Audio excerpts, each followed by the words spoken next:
Yeah, I'm doing good, but I'm still contagious. The end is never the end, is never the end, is loading. Never the end. Never the end is.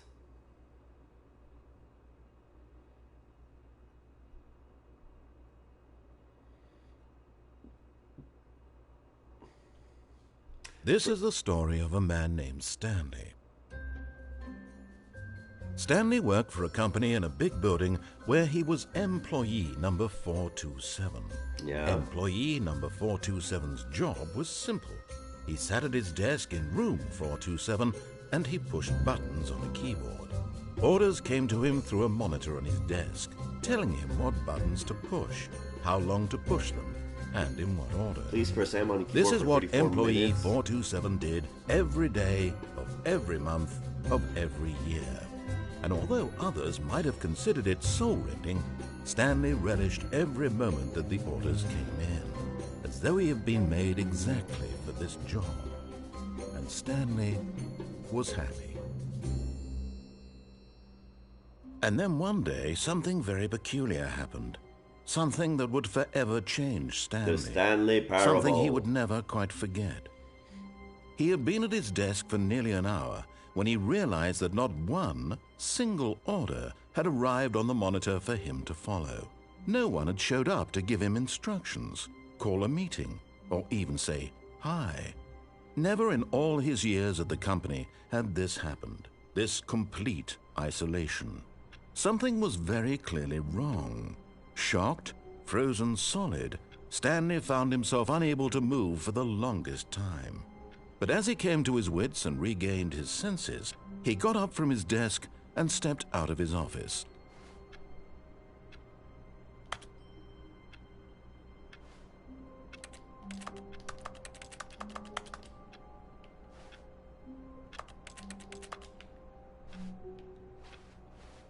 All of his co-workers were gone.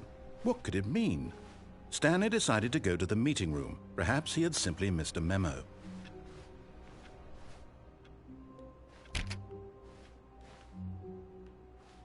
Which one is the meeting room? Is that a meeting room? 4B3.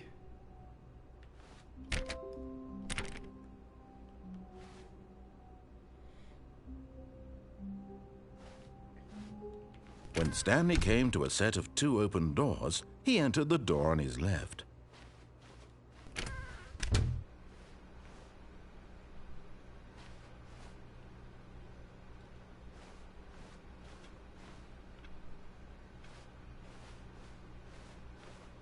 Yet there was not a single person here either. Do not alter without Feeling a consulting wave of Wildbone disbelief, Manager.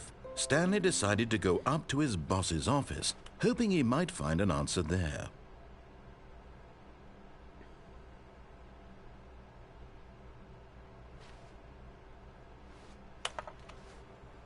Using slide to assure employee that everything is okay. Make sure that your slide has slick blue graphic in the header and throw some bevel on all the text.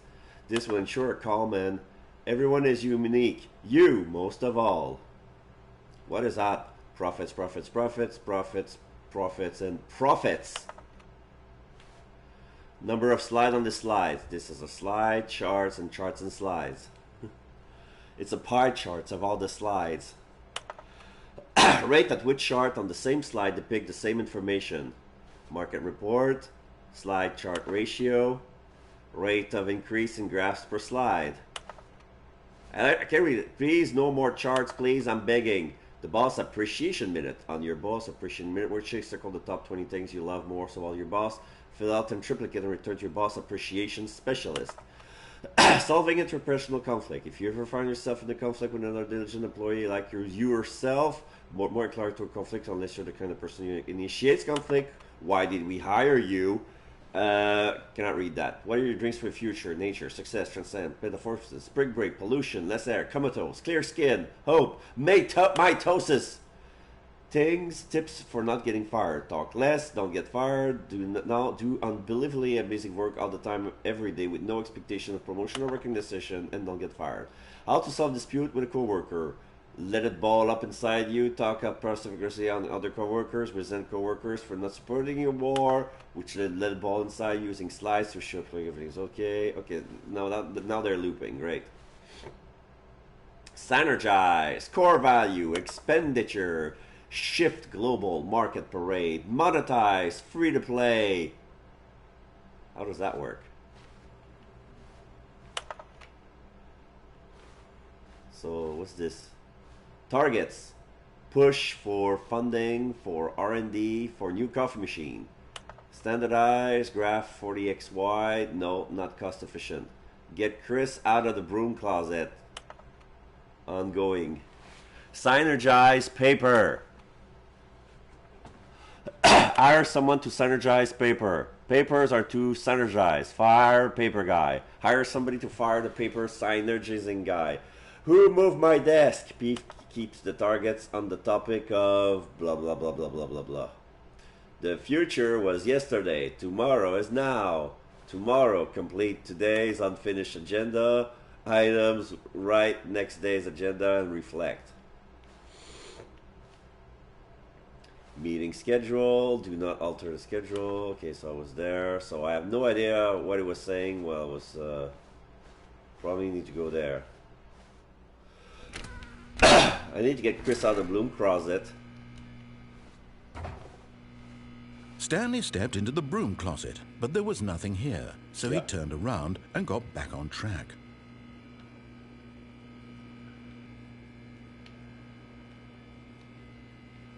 There was nothing here. No choice to make, no path to follow, just an empty broom closet. No reason to still be here. I'm gonna stay here, just see what happens. It was baffling that Stanley was still just sitting in the broom closet. He wasn't even doing anything. At least if there was something to interact with, he'd be justified in some way. As it is, he's literally just standing there doing sweet FA. Sweet fuck all.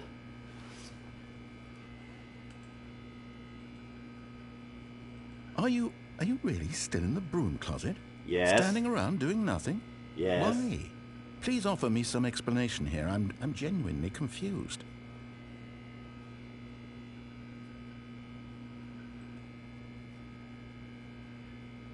You do realize there's no choice or anything in here, right? If I'd said Stanley walked past the broom closet, at least you would have had a reason for exploring it to find out.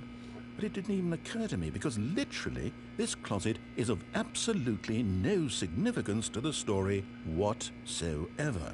I never would have thought to mention it.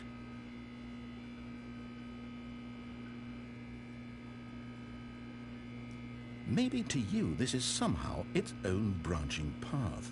Maybe when you go talk about this with your friends you'll say, "Oh, did you get the broom closet ending? The broom closet ending was my favorite."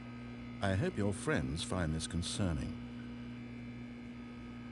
Oh wait, there's somebody who's gonna remove itself from Stanley was fat and ugly and really stupid. Personal number. He probably only got the job because of a family connection. That's how stupid he is. That or with drug money. Also, Stanley is addicted to drugs and hookers.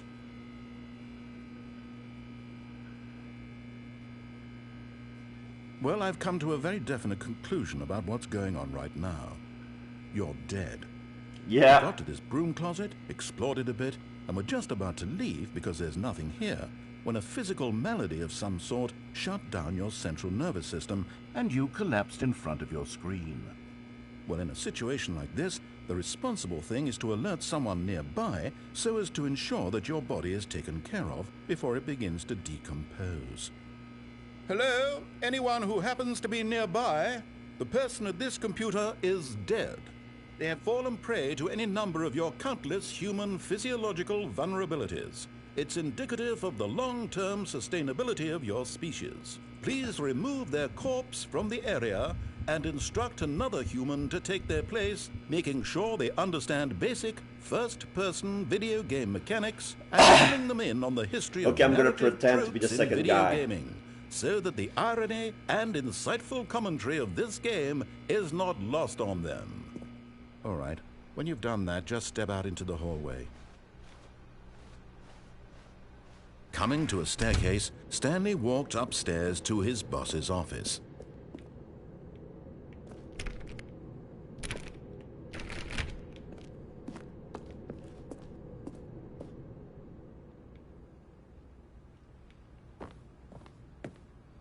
Executive bathroom. Ooh. To be rich, is it a crime? To commit crime, isn't it rich? What a life it would be to have to pick just one. Time magazine and Extreme Bathrooms magazine. Boo.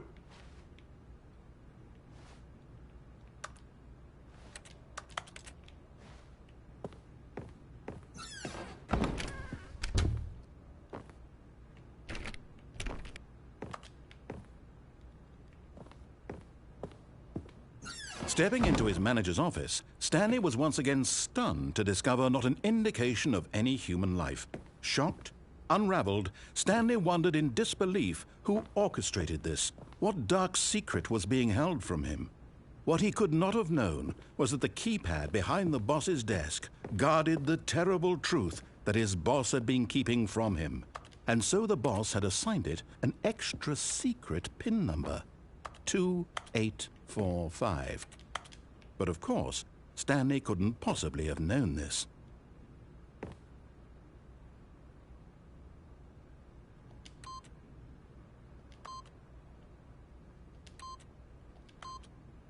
Yet incredibly, by simply pushing random buttons on the keypad, Stanley happened to input the correct code by sheer luck. Amazing. Amazing, right? Into the newly opened passageway.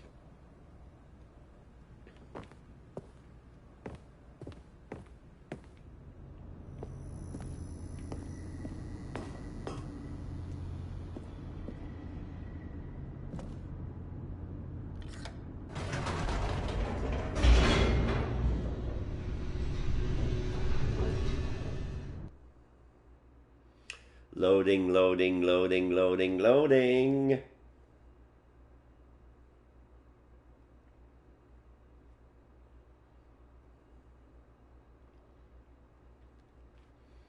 Descending deeper into the building, Stanley realized he felt a bit peculiar. It was a stirring of emotion in his chest, as though he felt more free to think for himself, to question the nature of his job. Why did he feel this now, when for years it had never occurred to him? This question would not go unanswered for long.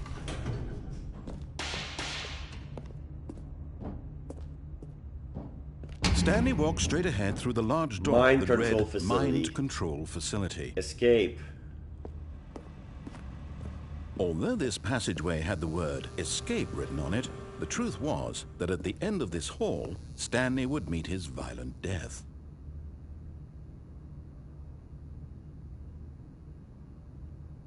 Maybe next time.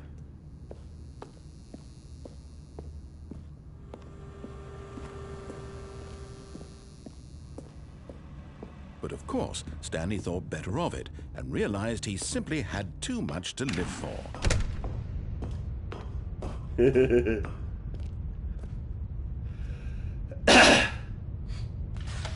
The lights rose on an enormous room packed with television screens. What horrible secret did this place hold? Stanley thought to himself. Did he have the strength to find out?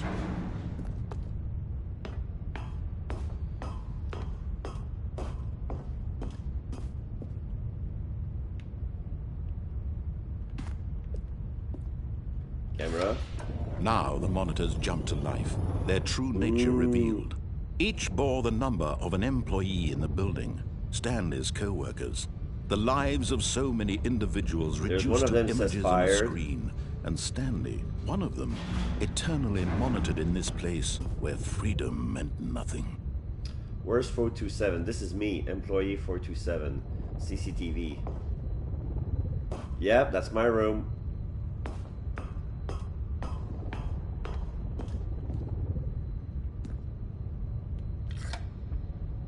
This mind control facility, it was too horrible to believe. It couldn't be true. Had Stanley really been under someone's control all this time? Was this the only reason he was happy with his boring job? That his emotions had been manipulated to accept it blindly? No, he refused to believe it. He couldn't accept it. His own life in someone else's control? Never! Wow. It was unthinkable, wasn't it? Was it even possible? Had he truly spent his entire life utterly blind to the world? Yes. But here was the proof. The heart of the operation. Controls labeled with emotions. Happy or sad or content.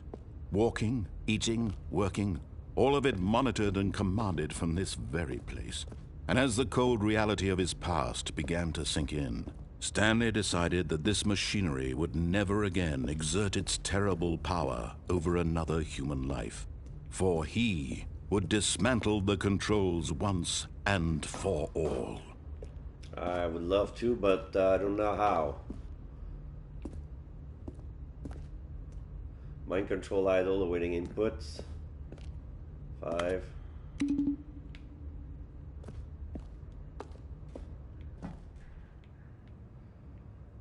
Can't see shit in here.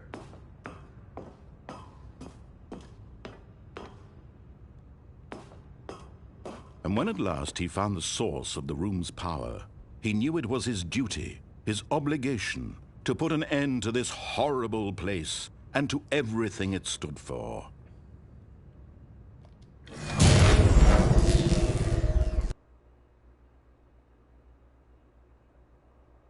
I turn it off.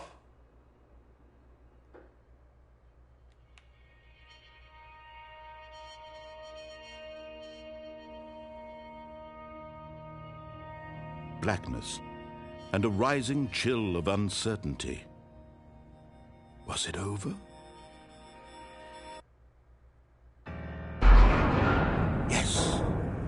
He had won! He had defeated the machine! Unshackled himself from someone else's command. Freedom was mere moments away.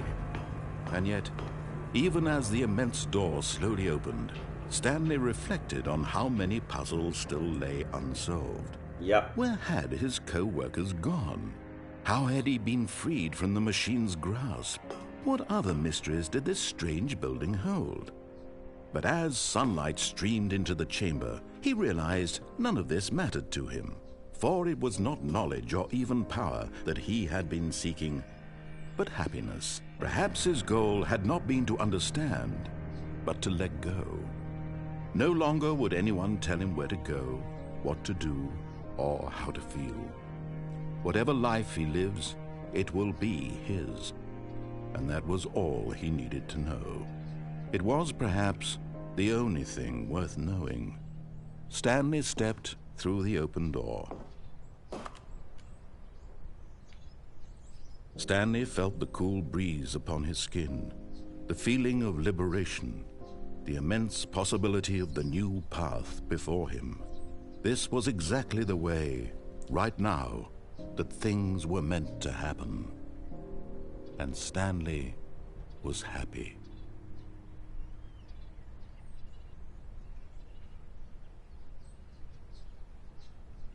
Beat the game. I already beat the game. Get your first trophy. The end is never the end, is never the end, is never the end, is loading. Never the end.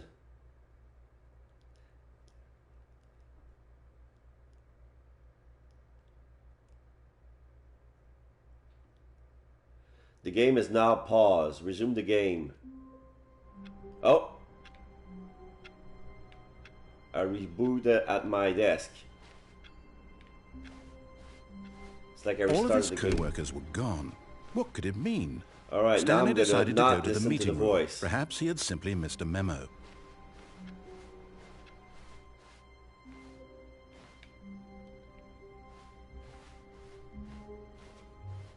When Stanley came to a set of 2 open doors, he entered the door on his left.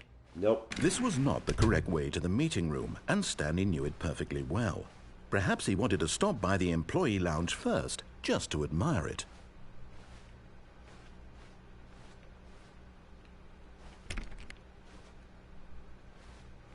Ah, yes, truly a room worth admiring.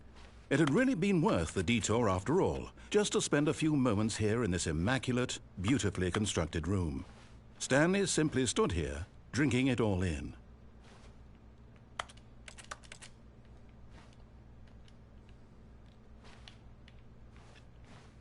Yes, really, really worth it being here in the room. A room so utterly captivating that even though all your co-workers have mysteriously vanished, here you sit looking at these chairs and some paintings. Really worth it. But eager to get back to business, Stanley took the first open door on his left.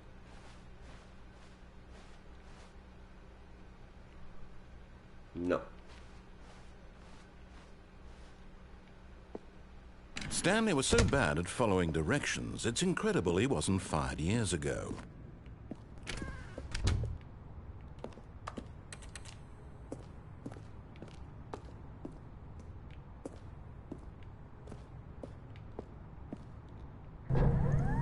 Look, Stanley, I think perhaps we've gotten off on the wrong foot here. I'm not your enemy, really, I'm not. I realize that investing your trust in someone else can be difficult, but the fact is that the story has been about nothing but you all this time. There's someone you've been neglecting, Stanley. Someone you've forgotten about. Please, stop trying to make every decision by yourself. Now, I'm not asking for me, I'm asking for her. This is it, Stanley. Your chance to redeem yourself, to put your work aside, to let her back into your life. She's been waiting.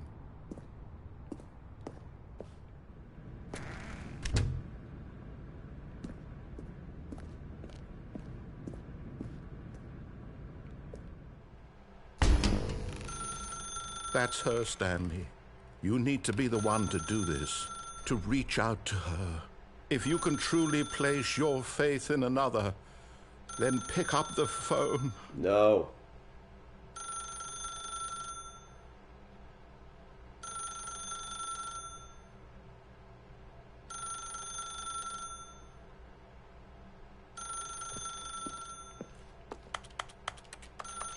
I want to unplug the As phone. Stanley picked up the phone, a white light engulfed him, filling him not just with radiance, but with hope.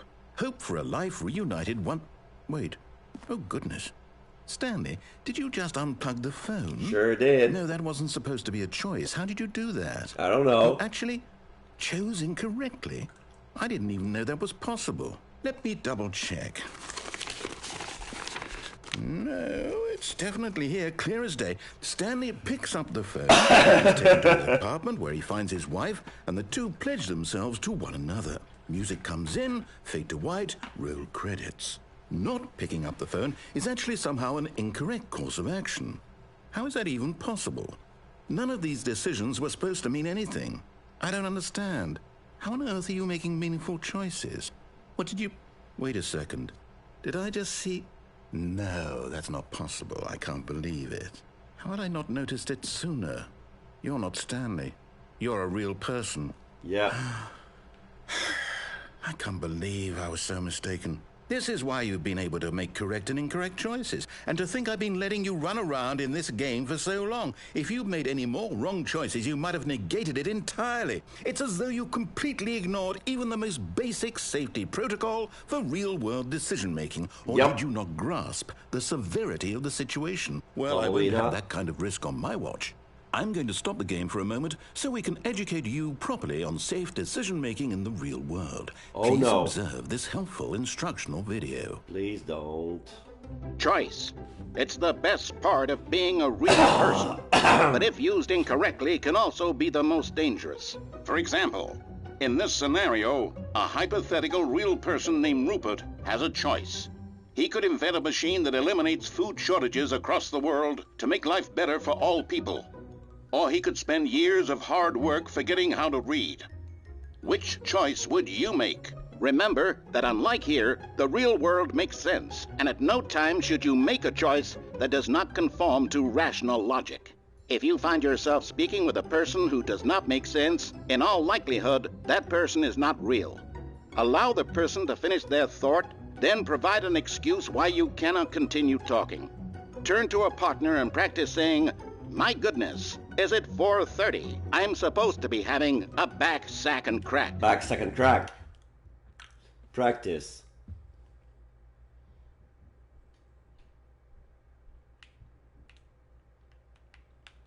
Okay.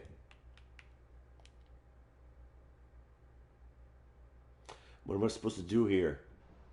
Practice the line? Excellent. Making choices on a regular basis is the best part to a healthy decision-making process. Most medical professionals recommend making at least 8 choices per day. Do you make more than 8? Less?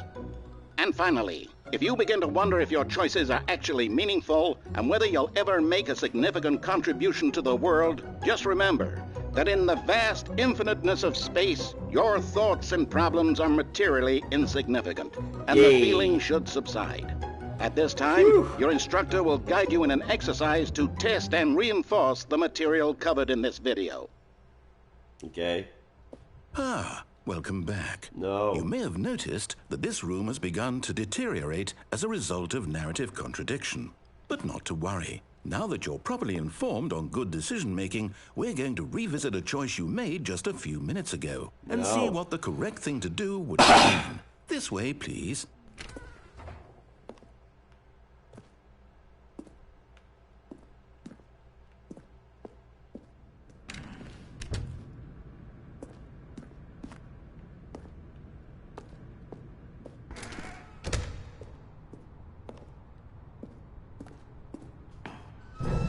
Now that we know your choices are meaningful, we can't have you jumping off the platform and dying.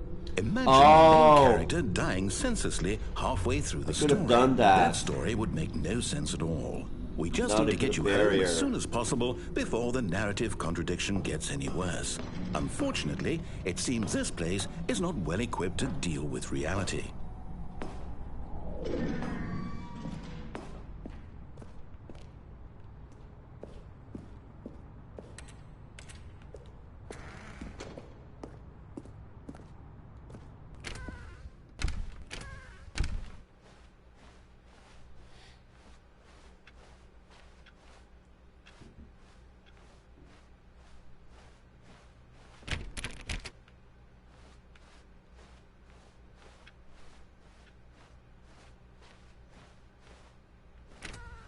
Almost there. You'll take the door on the left, back to the correct ending, the story will have resolution once again, and you'll be home free in the real world. Now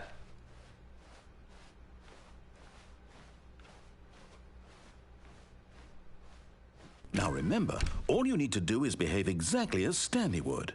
That means choosing responsibly and always putting the story first. I'm quite sure you'll be up to the task. Just follow my lead and you'll be fine. All right. When Stanley came to a set of 2 open doors, he entered the door on his left. No! Why did you do that? Quickly, hurry back in the other direction. Perhaps we're not too late. What, am I ruining the game if I do that? Whoops. Because this was not there before. distorted file case. This is fused to the wall.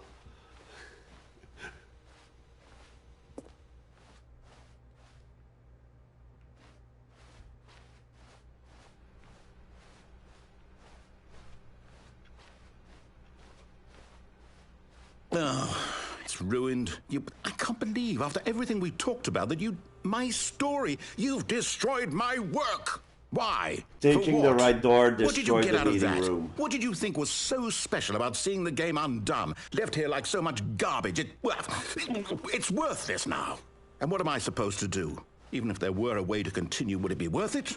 To know that my story is now incorrect? How can I go back to that? I can't erase that knowledge. I'll have to live with it forever, reliving its impossibility forever. I couldn't live that way. Is it better to shut the game down entirely, to willingly destroy all of my work? Getting worse. I don't know. What's the answer? What do I do? What do I do? What do I... No, I have to. I have to shut the game down. I have to. I have to. Shutting the game down. Oops. Did it work? I don't think it worked.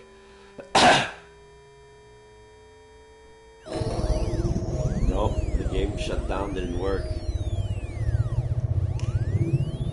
Oh, I'm here. I'm still here. Here in this pile of rubbish. With you. You, who thought you were so clever. Now look where we are. My entire game is destroyed. It was the only thing in the world that was mine, and you've run it into the ground. What, did you think that would be funny? You just had to see? Yes. Didn't I impress upon you how important it was to be like Stanley? He actually knows how to do what I tell him to. He understands that if I say to do something, there's a damn good reason for it. That thought hadn't even occurred to you, had it? That there's a world outside of you? You're a child. Oh, my story. If you'd just gone through the door on the left, you would have seen it. There was a whole underground facility. You would have destroyed it and been victorious. Yeah, but that story It would have been so perfect. I worked so hard on it. I tried so hard to make... behave exactly as Stanley would. That means choosing responsibly and always putting the story first. I'm quite sure you'll be up to the task. Just follow my lead and you'll be fine. All right. When Stanley came to a set of 2 open doors, he entered the door on his left. Should I go right again just to piss him off?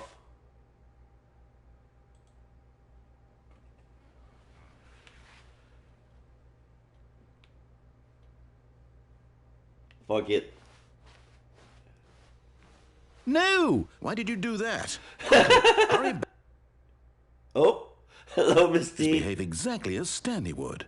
That means choosing responsibly and always putting the story first. I'm quite sure you'll be up to the task. Just follow my lead and you'll be fine. All right. I think the guy's name, voice actor, is Stanley Stephen came to a Fry, set right? of 2 open doors, he entered the door on his left. Okay.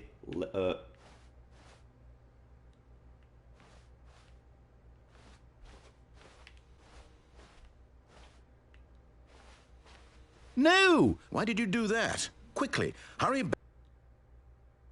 So it just repeats. It Behave just exactly loops. as Stanley would. That means choosing responsibly and always putting the story first. I'm quite sure you'll be up to the task. Just follow my lead and you'll be fine. All right. When Stanley came to a set of 2 open doors, he entered the door on his left. Okay. Hello, Mizuki. How you doing? Yet there was not a single person here either. Feeling a wave of disbelief, I Stanley know decided this to go game up as to his well, but I haven't boss's tried for office, myself. hoping he might find an answer there. Broom closet. Oh, the broom closet is locked. They won't allow me in because I idled my way until I made them think that I was dead. That's the only reasonable answer. Coming to a staircase, Stanley walked upstairs to his boss's office.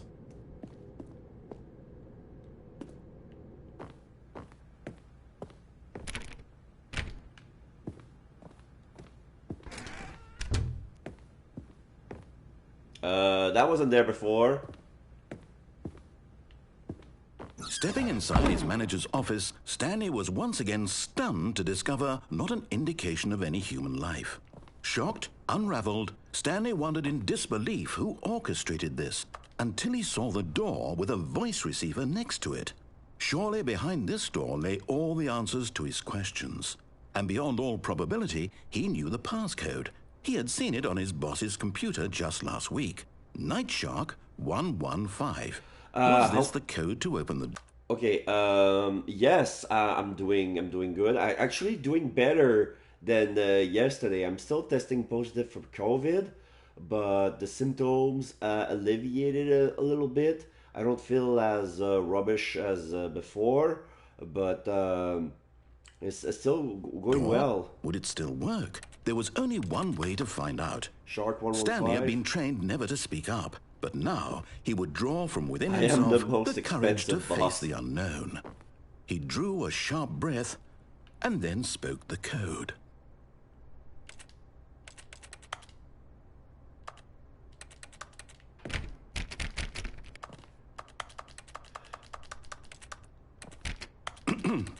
Stanley spoke the code. Night Shark 115. He spoke it into the receiver, right there on the wall.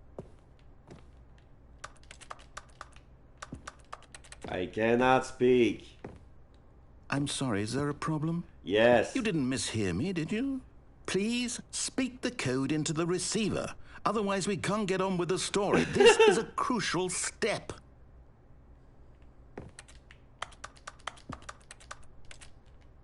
Okay, fine. You're not going to do it. But you know what?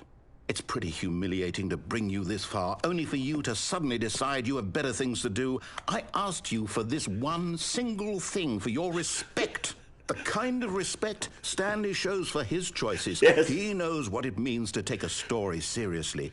If you didn't want to see what I had to show you, then why did you come here? You had a choice, you know. You could have gone through the door on the right. You could have done whatever the hell you wanted. I was over stuck in there. the loop. Why did you come this way? Speak. Say something to me. Explain yourself, you coward. You... Mute. When Stanley came to a set of 2 open doors, he entered the door on his left. I'm on the roof. Hello? Are you... Is everything okay? Stanley, please. I need you to make a choice. The end! Exclamation mark. No, that's not an ending. That's not the Stanley Parable Ultra Deluxe ending. Can you hear me? That's and there's a credits! Oh, it's Kevin Briding. I thought it was Stephen Fry. No. It needs you to make a decision. It cannot exist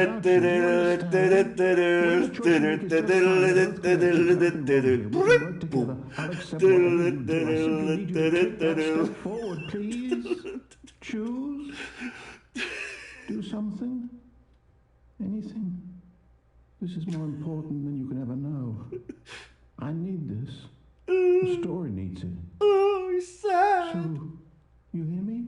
Oh, Are poor you there? guy. Are you listening to this? Stanley, are you there? I'm literally besides myself. You need time to decide. Time to make sure your choice is correct. That is the best. Additional RSS valve. That's all right. I'll wait for you to decide what's the right thing to do. Take as much time as you need.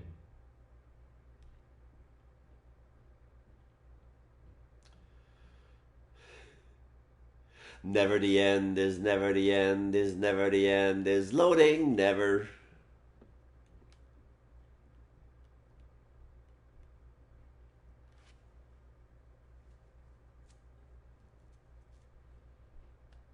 Okay, that's my second ending. There was an ending in the first Stanley Parable. I want to try to reproduce it, but I don't know All how of much his co-workers were disobedience I gone. need. What could it mean?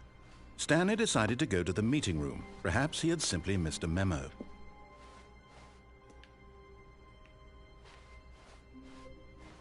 I think I'm going to pick up When the phone Stanley this came time. to a set of 2 open doors, this was not the correct way to the meeting room, and Stanley knew it perfectly well. Perhaps he wanted to stop by the employee lounge first, just to admire it. Wow. Yes, this room. What a beautiful room. What a gorgeous, gorgeous room. But eager to get back to business, Stanley took the first open door on his left.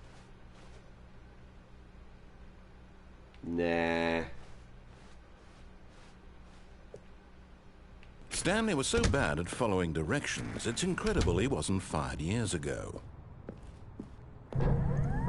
Look, Stanley, I think perhaps we've gotten off on... But in his eagerness to prove that he is in control of the story and no one gets to tell him what to do, Stanley leapt from the platform and plunged to his death. Yeah. Good job, Stanley.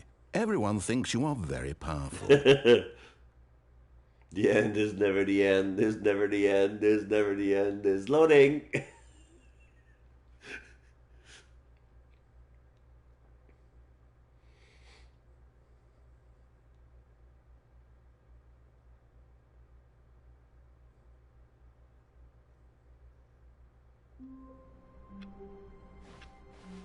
All of his co-workers were gone. What could it mean? Stanley decided to go to the meeting room. Perhaps he had simply missed a memo.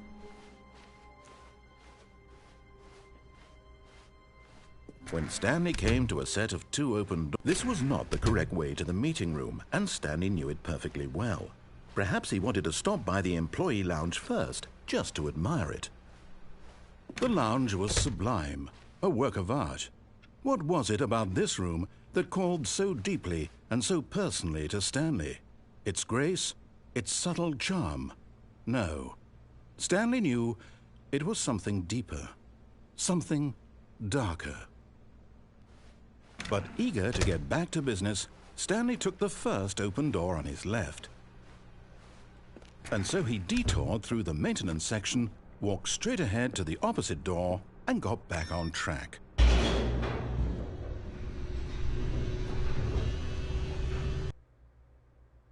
think that was it. This is where I need to go.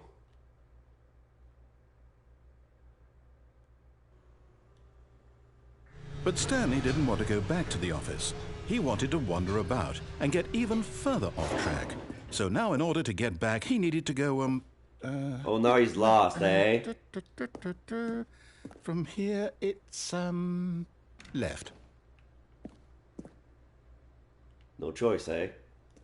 Oh, no, it's to the right, my mistake. No, not the right. Why This is would the I game have punishing ever me said for it was to the being right? a smart ass. What was I thinking? It's clearly... Oh dear, would you hold on for a minute, please?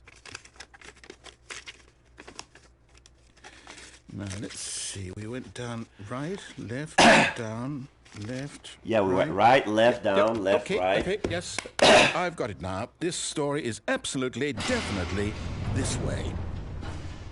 Okay, hello, truck good.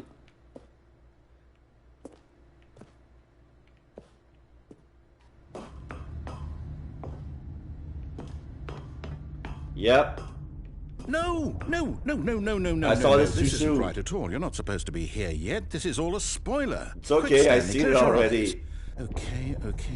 We just have to get back to, oh, who am I kidding? It's all rubbish now. The whole story completely unusable. How about, rather than waste my time trying to salvage this nonsense, we'll just restart the game from the beginning. And this time, suppose we don't wander so far off track, Okay, from the top.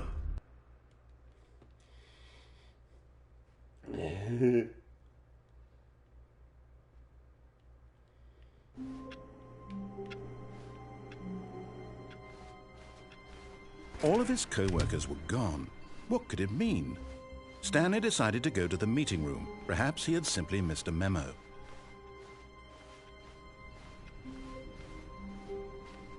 When Stanley...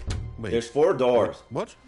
No, I restarted. I swear I definitely restarted the game over, completely fresh. Everything should be... Oh, did something change? Stanley, did you change anything when we were back in that room with all the monitors? No. Did you move the story somewhere or... Hold on. Why am I asking you? I'm the one who wrote the story. It was right here just a minute ago. I know for sure that it's here somewhere. Okay, then. It's an adventure. Come, Stanley. Let's find the story. Yay. So this goes back here. Inner guilt. Everyone knows that what you did, they're just holding back to let you torture yourself. Okay.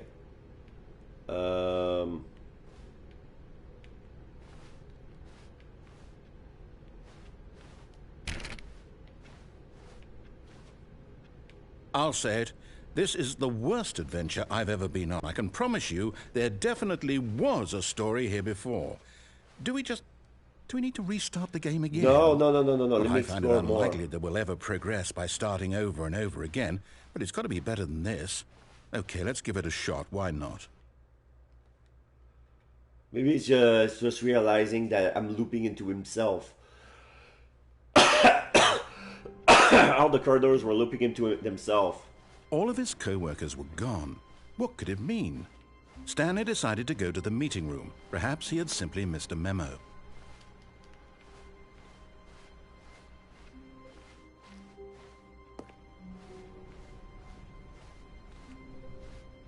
Whoop. No doors. No okay, doors. yep, it's worse. I might be remembering this wrong. It's possible the story is back where we just came from. Why don't we go back the other direction and see if we missed anything?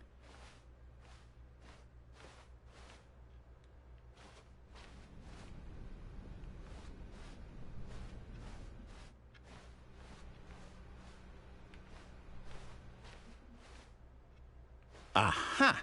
I knew we'd miss something. The story. Here it comes.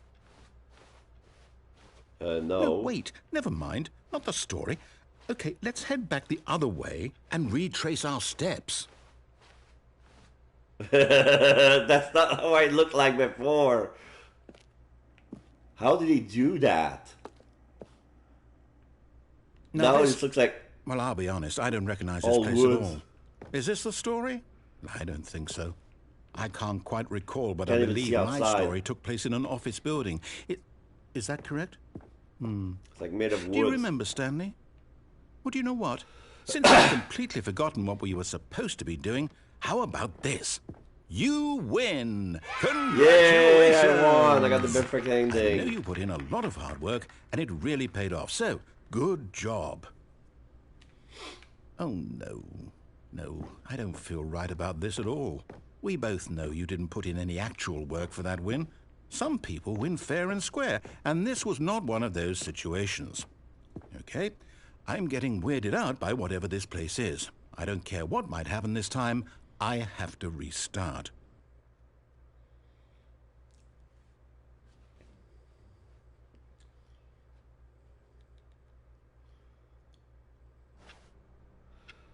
The Stanley All right, Parable I've got a Adventure solution. Line. This time, to make sure we don't get lost, I've employed the help of the Stanley Parable Adventure Line. Trademark. Just follow the line. How Trademark. simple is that? No, that's not going to be working. Because usually I go here, but they want me to follow the line.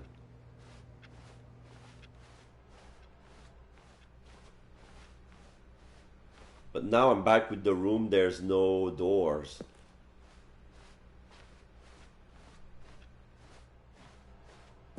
So I have to follow the line.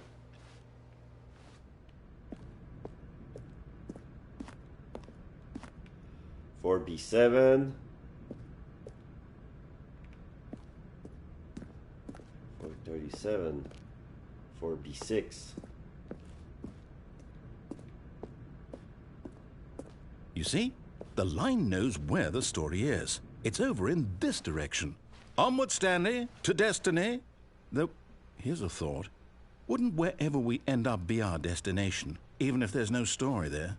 Or to put it another way, is the story of no destination still a story? Yes. Simply by the act of moving forward, are we implying a journey such that a destination is inevitably conjured into being via the very manifestation of the nature of life itself? Okay, Stanley, I need to follow this train of thought for a minute. Just stick with me. Now, we can both agree that the nature of existence is in fact a byproduct of one's subjective experience of that existence, right? Okay.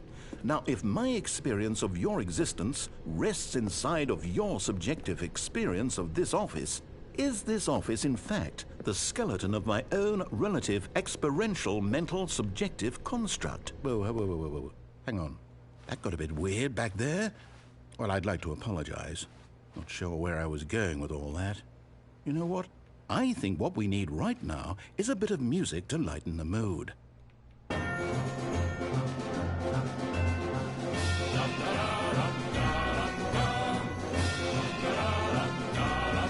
So this must be the official Stanley Parable soundtrack.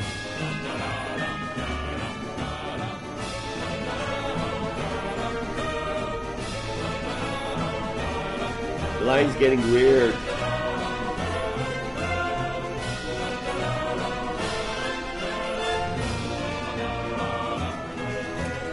Monthly ledgers, corporate imbalances, consolidation reports, annual reviews, departmental accounts, personnel files, financial reports, employee 432 peer reviews,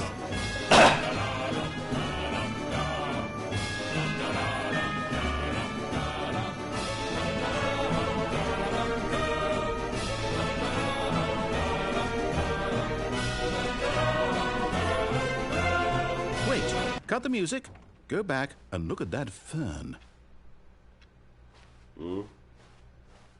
Stanley, this fern will be very important later in the story. Make sure you study it closely and remember it carefully. You don't want to miss anything.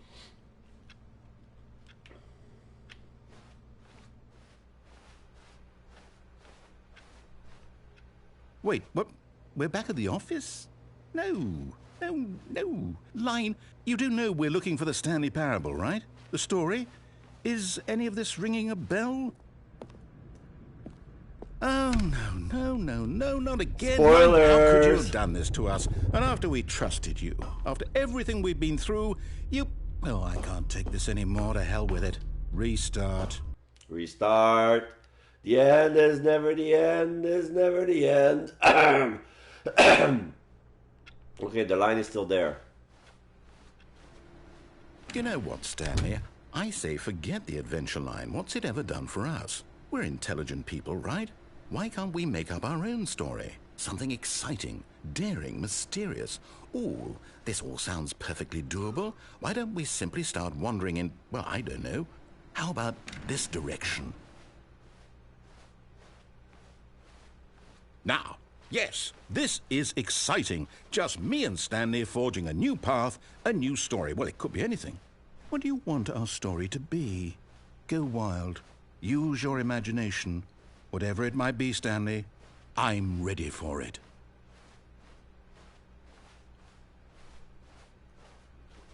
Oh, no, not you again. Found the line. Stanley, I'd also like to veto the line from having any role in our awesome new story. No lines or monitor rooms. Just don't acknowledge it, and we should be fine.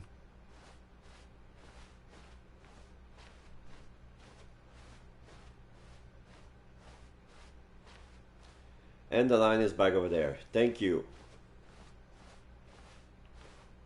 What's this? Ah, a choice. We get to make a decision.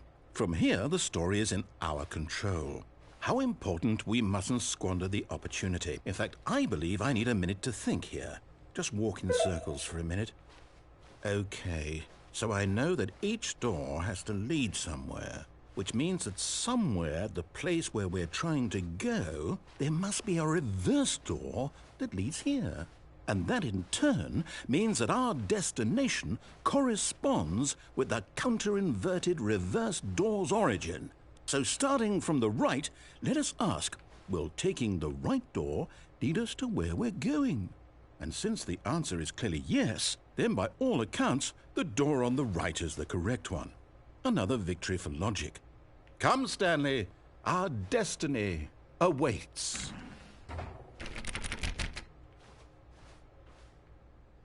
Confusion ending. Oh, hold up, what's this? Deviate from maintenance room, end up in monitor room. Narrator confusion restart the ending. game, first restart. You're telling me Discover the two-door room that's has what now this many is? additional door. It's all Aimless one wandering. giant Narrator restart the ending? game, second restart. And we're supposed to Office, restart the another game dead end, turn around, find another dead end. times? End up in another building. That's Narrator really how restart the game, always third goes? restart. Adventure line, It's nonsense, all philosophy and music. Return to determined? the office, return to the monitor room. So now, according Fourth to the restart, schedule, I adventure restart into again. unexplored Then territory, what? find the line Am I again. just supposed to Find forget? the confusion ending Well, schedule. what if I don't want to forget? Narrator restart the game, fifth My restart. mind goes Now, blank narrator simply because forget it's about written previous here on restart. this You've been thing. playing the game for Wall. 18 minutes Well, and 6 seconds. who No, consulted more me? than that. Why don't Stanley I get attempts to to play the decide? story, but it's Why prevented. don't Unable I to get a say in go all of anywhere, this? do anything. Is it Game really? restart on its own. No, Six it restart, can't be. find the line again. I don't want it to be. Beginning, following I the don't line, want the find game to another keep replica of the restarting. office that I has don't want to begun forget what's going deteriorate. on. I Attempt don't to want to pick be up the trapped story like this. here. I won't Narrator restart the Second, game. I seven won't restart. do it. I No won't longer in do office, it. I simply won't backspace, do wander into it. blackness, find a bookstore, get bored And and the leave. timer Narrator stopped. restart the game, 8 restart, narrator is Does that gone after mean, a long time, Stanley Did we dies. do it? Did we break the cycle? The, whatever it is that made this schedule? How would we even know? Will someone come for us? Will something happen? So, okay. Okay, I've been playing the confusion ending for 18 minutes. I guess now we just wait. Okay, so I've been You in know, this ending for I suppose 18 in minutes, some even though way it's been that this almost is an a hour that I've kind been of playing this story. game. Wouldn't you I see. agree? I'm not quite sure if we're in the destination I'm sorry, I or the wasn't journey, listening though to they're you, always saying that narrator. life is about the journey and not the destination. So I hope that's where we are right now. We'll find out, won't we? Eventually. Well, in the meantime, if you... So the game restart, but I don't think that was his doing.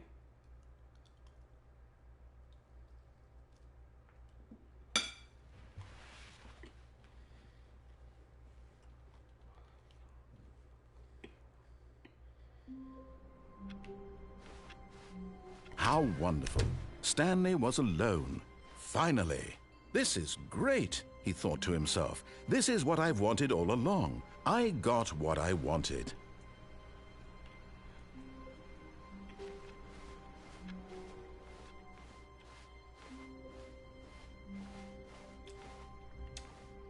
When Stanley came to a set of 2 open doors, this was not the correct way to the meeting room, and Stanley knew it perfectly well. Perhaps he wanted to stop by the employee lounge first, just to admire it. Standing now in this incredible room, Stanley for the first, but eager to get back to business, Stanley took the first open door on his left. Stanley was so bad at following directions, it's incredible he wasn't fired years ago. Warning. Do not jump from the cargo lift while in motion will cause death. Penalty for misuse of cargo lift, $1,000. Penalty from jumping off the cargo lift, $5,000 plus death. Hey, look, it's the line. Line is below. Look, Stanley, I think perhaps we've gotten off on the wrong foot here. I'm not your enemy, really, I'm not. I realize that investing your trust in someone else can be difficult, but the fact is that the story has been about nothing but you all this time. There's someone you've been neglecting, Stanley. Someone you've forgotten about. Please, stop trying to make every decision by yourself. Now, I'm not asking for me, I'm asking for her. This is it, Stanley. Your chance to redeem yourself, to put your work aside, to let her back into your life. She's been waiting. That's her, Stanley. You need to be the one to do this, to reach out to her. If you can truly place your faith in another, then pick up the phone. I picked up the phone, fade to white.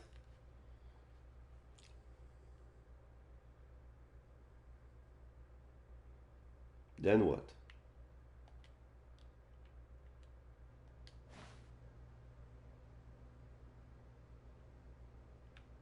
Oh, Stanley, is that you? Hold on, sweetie. Sorry to keep you waiting. I'm just pulling the bread out of the oven. All right. Okay, there we go. All right, now, I want you to come in and tell me all about your day.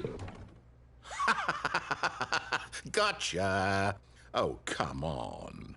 Did you actually think you had a loving wife who'd want to commit their life to you? I'm trying to make a point here, Stanley. I'm trying to get you to see something. Come inside. Let me show you what's really going on here.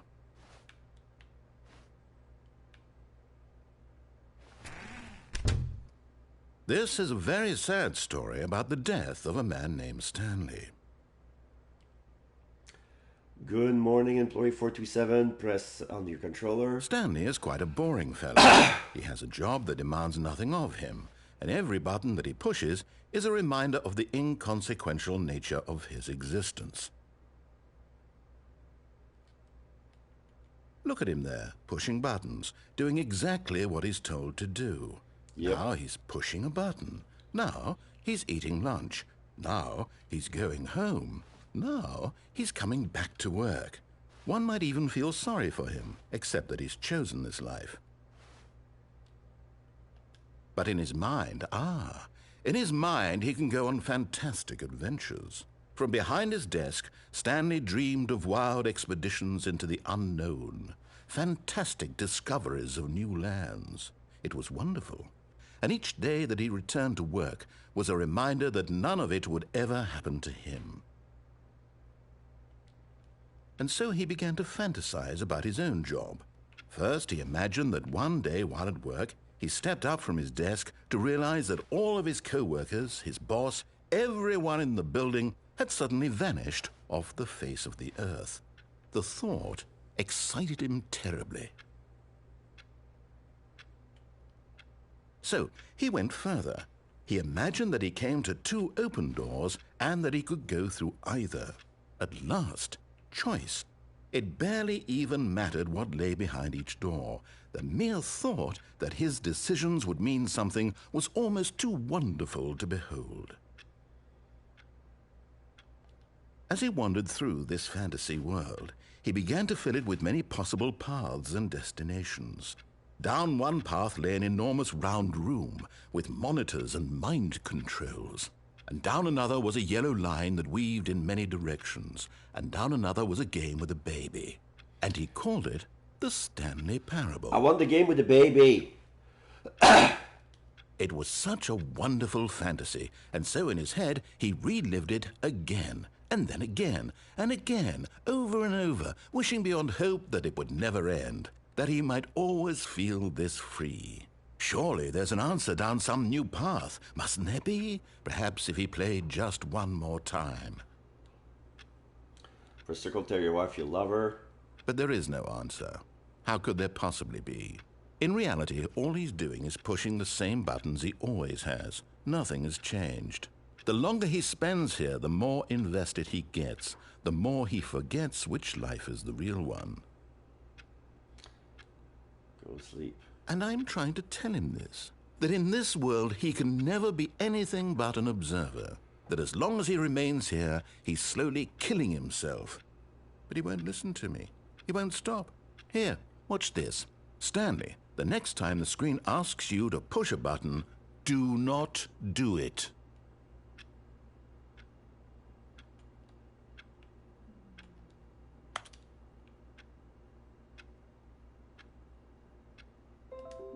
You see? Can he just not hear me? How can I tell him in a way that he'll understand that every second he remains here, he's electing to kill himself? How can I get him to see what I see? How can I make him look at himself? I suppose I can't, not in the way I want him to. But I don't make the rules. I simply play to my intended purpose, the same as Stanley. We're not so different, I suppose. I'll try once more to convey all this to him. I'm compelled to. I must. Perhaps, well, maybe this time he'll see. Maybe this time. And I tried again, and Stanley pushed a button. And I tried again, and Stanley pushed a button. And I tried. It says, please die. The end is never the end, is never the end, is loading.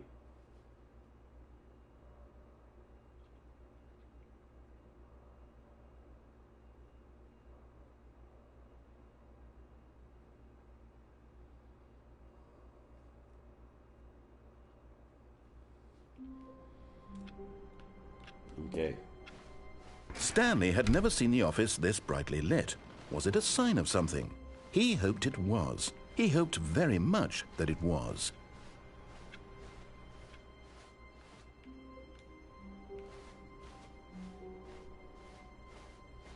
When Stanley came to a set of 2 open doors, this was not the correct way to the meeting room, and Stanley knew it perfectly well.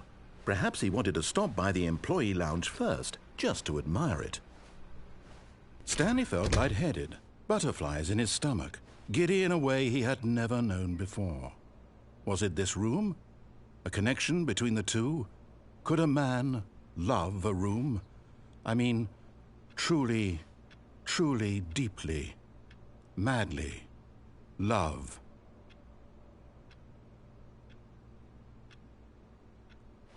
Yes, really, really worth it being here in the room. But eager to get back to business, Stanley took the first open door on his left. And so he detoured through the maintenance section, walked straight ahead to the opposite door, and got back on track.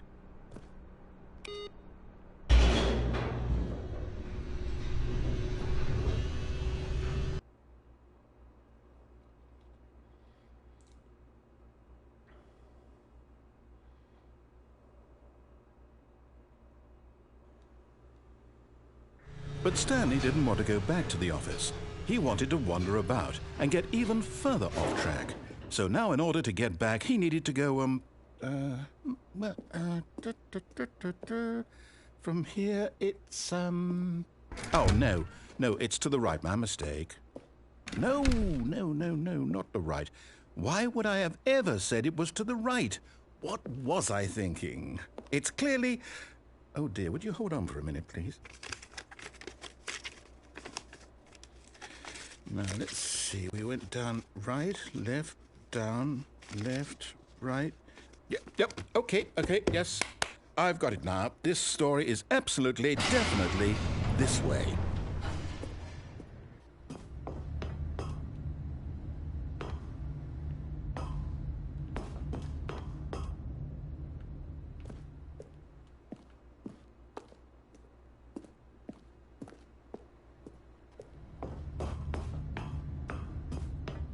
I did it already. No. This isn't right at all. You're not supposed to be here yet. This is all a spoiler. Quick, Stanley, close your eyes. Okay. We just have to, oh, who am I kidding? It's all rubbish now. The whole story completely unusable. How about, rather than waste my time trying to salvage this nonsense, we'll just restart the game from the beginning. And this time, suppose we don't wander so far off track, Okay, from the top. I have a feeling I'm gonna have to repeat this.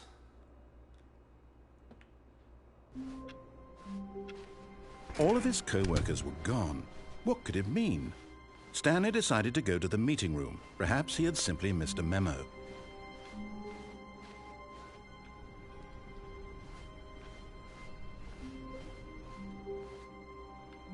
Oh, the multi-door. When Stanley... Wait, what? No, I restarted. I swear, I definitely restarted the game over, completely fresh. Everything should be... Oh, did something change? Stanley, did you change anything when we were back in that room with all the monitors? Did you move the story somewhere, or... Hold on. Why am I asking you? I'm the one who wrote the story. It was right here just a minute ago. I know for sure that it's here somewhere. Okay, then. It's an adventure. Come, Stanley. Let's find the story.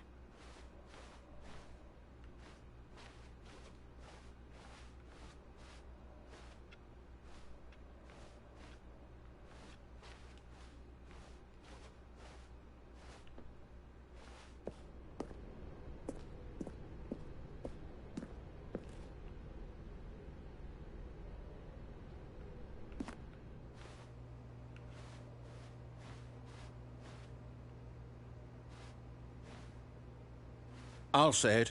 This is the worst adventure I've ever been on. I can promise you there definitely was a story here before. Do we need to restart the game again? Well, I find it unlikely that we'll ever progress by starting over and over again, but it's got to be better than this. Okay, let's give it a shot. Why not?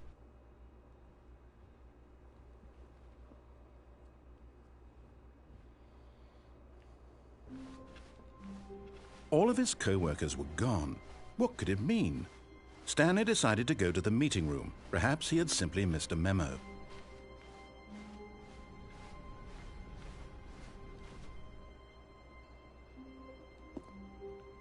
Okay, yep, it's worse. I might be remembering this wrong.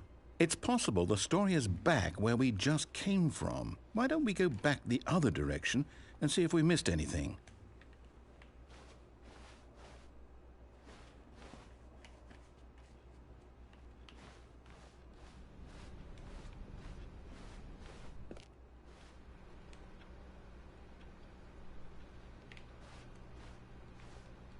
Hello, Tyler. How you doing? I'm doing okay.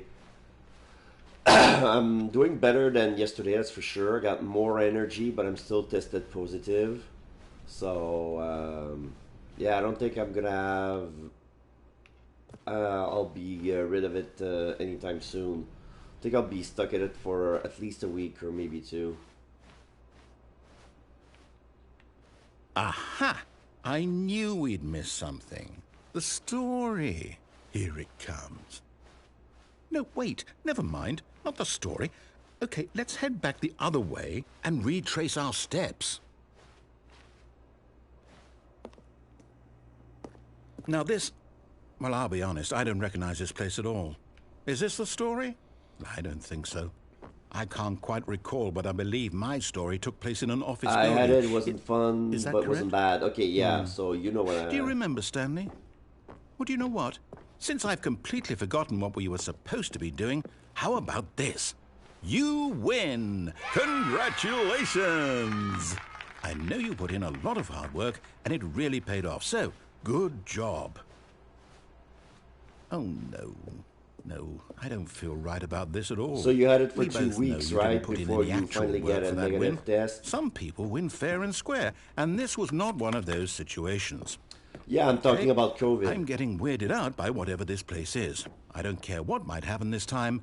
I have to restart.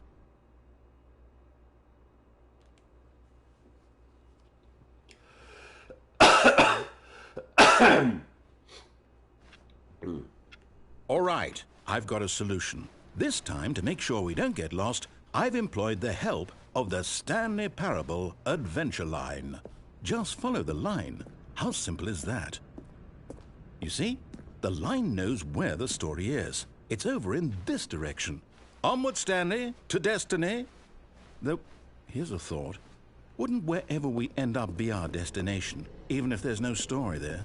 Or to put it another way, is the story of no destination still a story? We never tested a second time Simply after by the the first act of positive, moving since you can test forward, positive for a are month we implying plus. a journey Really such that now? a destination is inevitably conjured into being via the very manifestation of the nature of life itself? So- hang on. That got a bit weird back there. Well, I'd So like to you had it apologize. like a month ago, Sure and you where I haven't was tested going with all since, that. but for all you know, what? you might I have still think got what it. we need right Is that what now you're saying? is a bit of music to lighten the mood.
Wait, cut the music.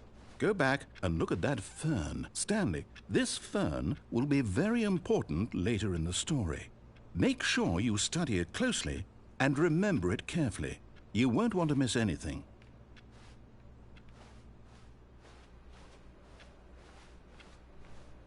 Wait, what?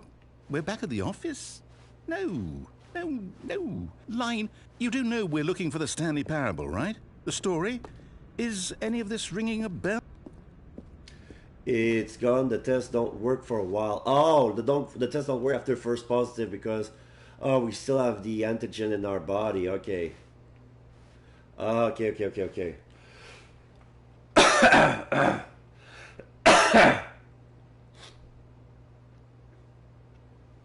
It's not all parts of the code. Okay.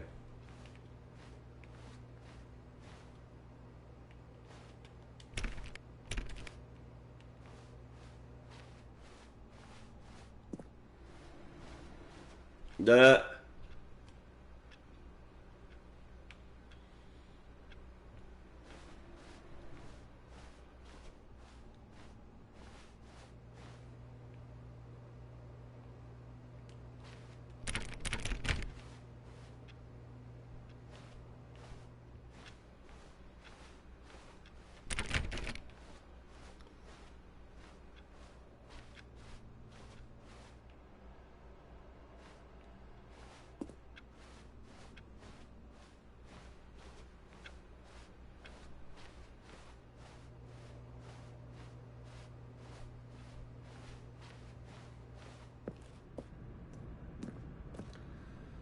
well, shit.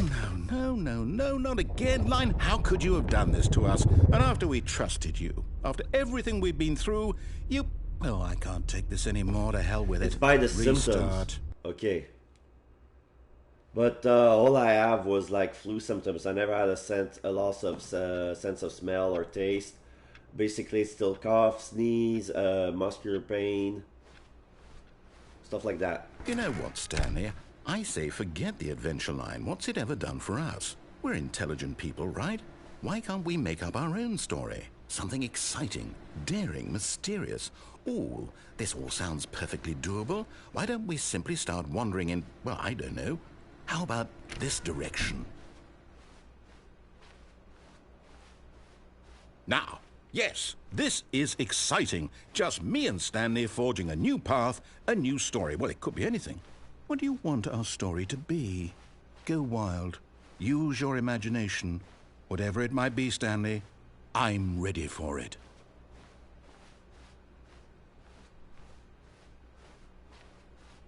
Oh, no, not you again. Stanley, I'd also like to veto the line from having any role in our awesome new story. No lines or monitor rooms. Just don't acknowledge it, and we should be fine.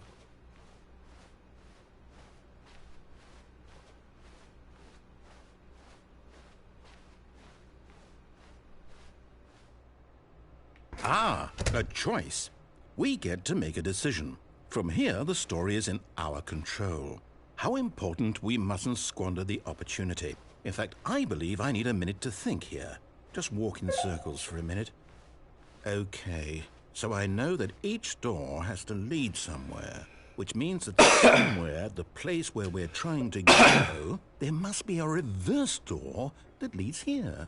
And that in turn means that our destination corresponds with the counter-inverted reverse door's origin. So starting from the right, let us ask, will taking the right door lead us to where we're going?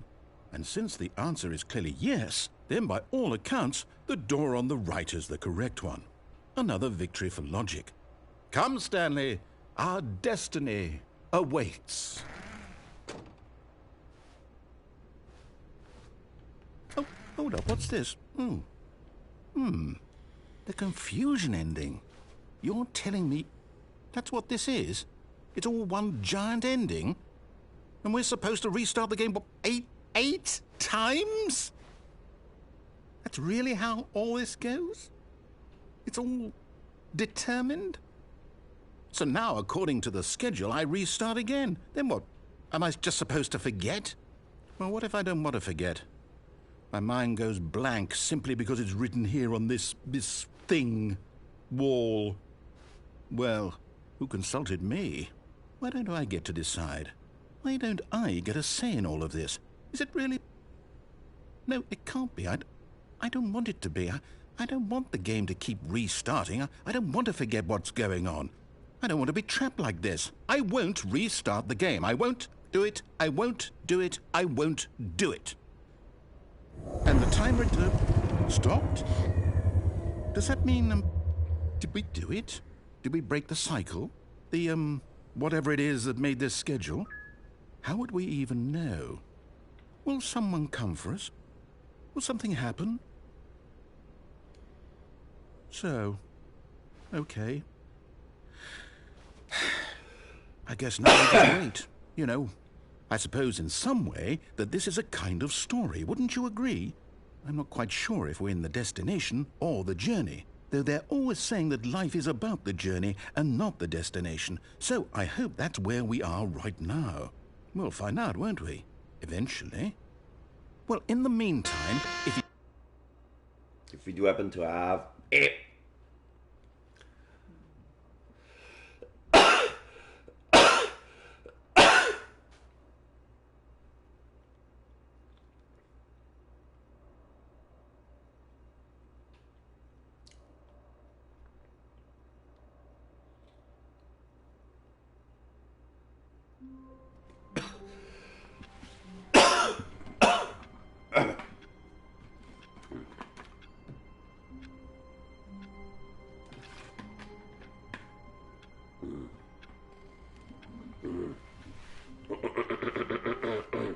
the meeting, yes, that's where everyone would be. Stanley just needed to get to the meeting room, and from then on, he would never be alone ever again.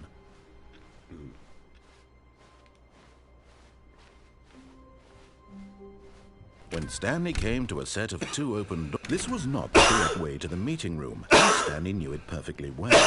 Perhaps he wanted to stop by the employee lounge first, just to admire it. The lounge was grand, majestic, perhaps too majestic. But eager to get back to business, Stanley took the first open door on his left. And so he detoured through the maintenance section, walked straight ahead to the opposite door, and got back on track.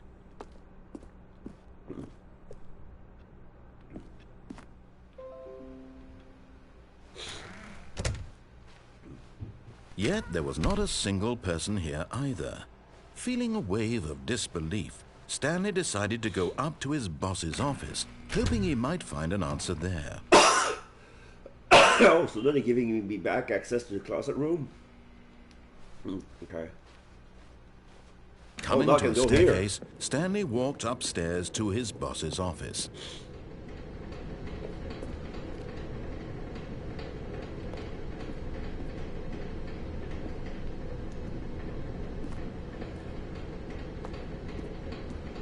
But Stanley just couldn't do it. He considered the possibility of facing his boss, admitting he had left his post during work hours. He might be fired for that. And in such a competitive economy, why had he taken that risk? All because he believed everyone had vanished? His boss would think he was crazy. And then something occurred to Stanley. Maybe, he thought to himself, maybe I am crazy.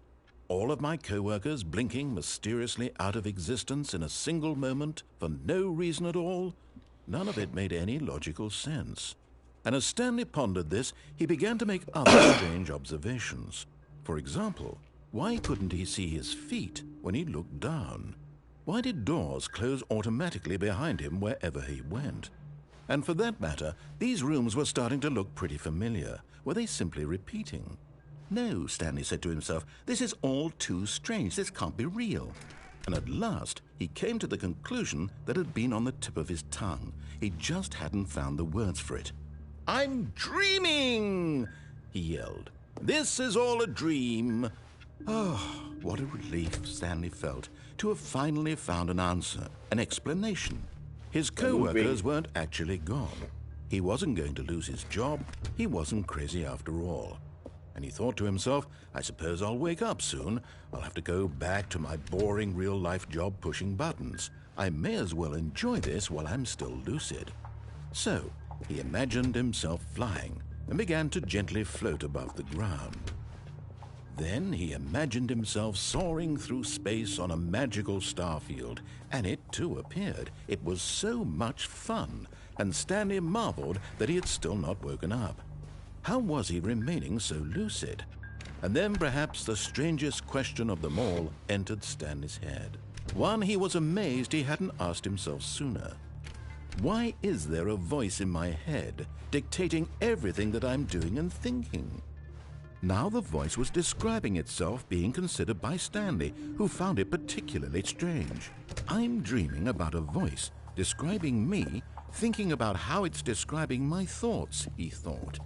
And while he thought it all very odd and wondered if this voice spoke to all people in their dreams, the truth was that, of course, this was not a dream.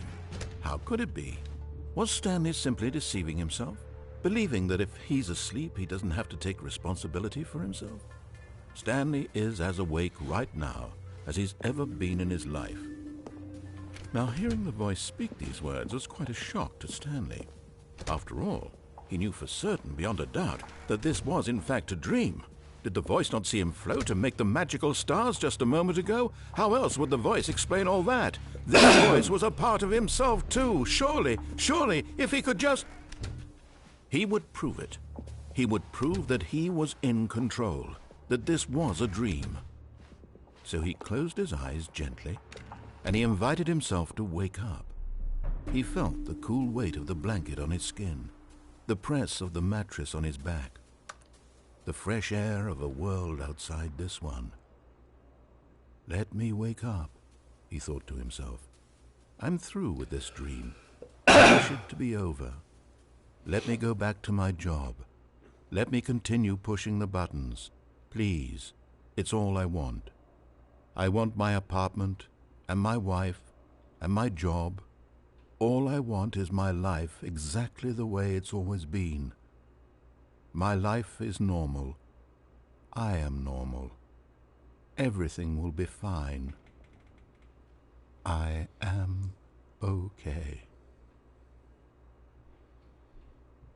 Then I wake up, it's the same place. Stanley began screaming. Please, someone, wake me up. My name is Stanley. I have a boss. I have an office. I am real. Please, just someone tell me I am real. I must be real. I must be. Can anyone hear my voice? Who am I? Who am I? He went black.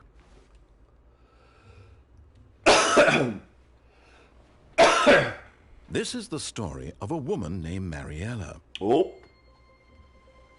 Mariella woke up on a day like any other. She arose, got dressed, gathered her belongings, and walked to her place of work.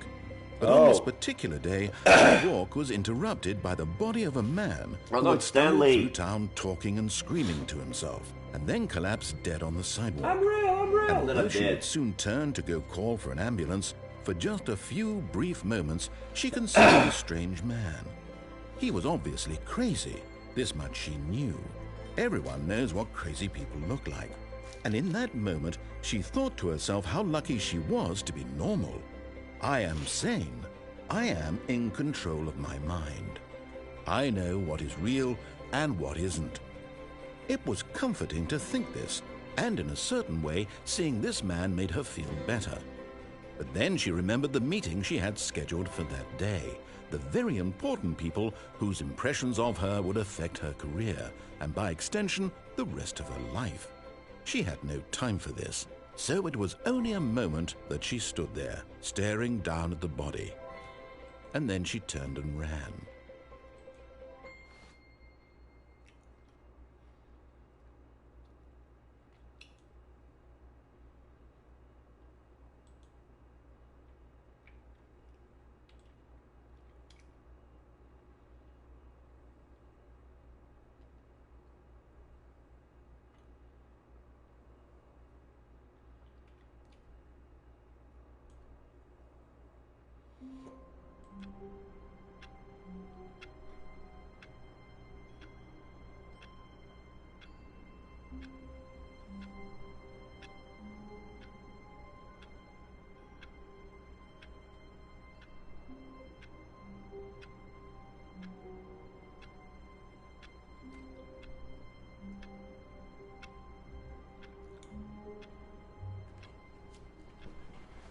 Okay.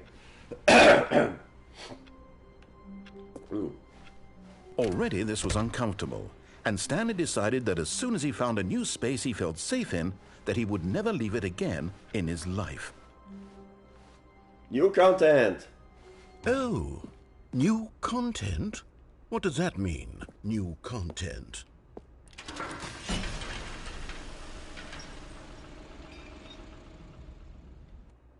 From the Ultra Deluxe game. Did I unlock all the endings? But I didn't done the baby game yet.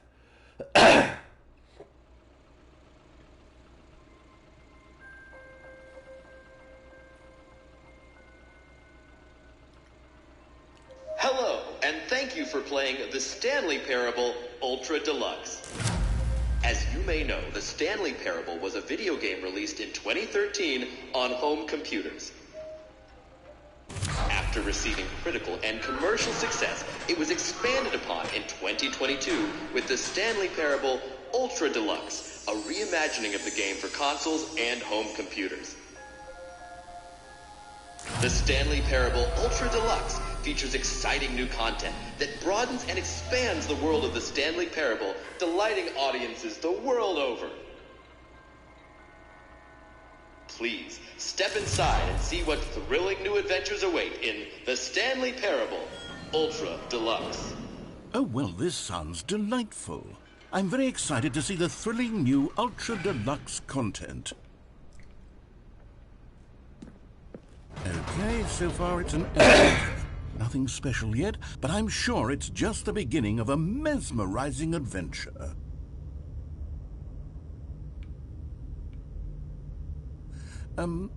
Is it broken?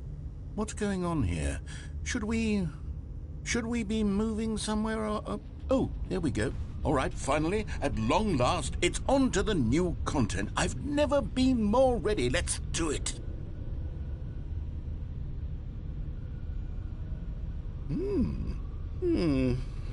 I have to say, initial impressions of Stanley Parable Ultra Deluxe, mostly tedious. It's as if them...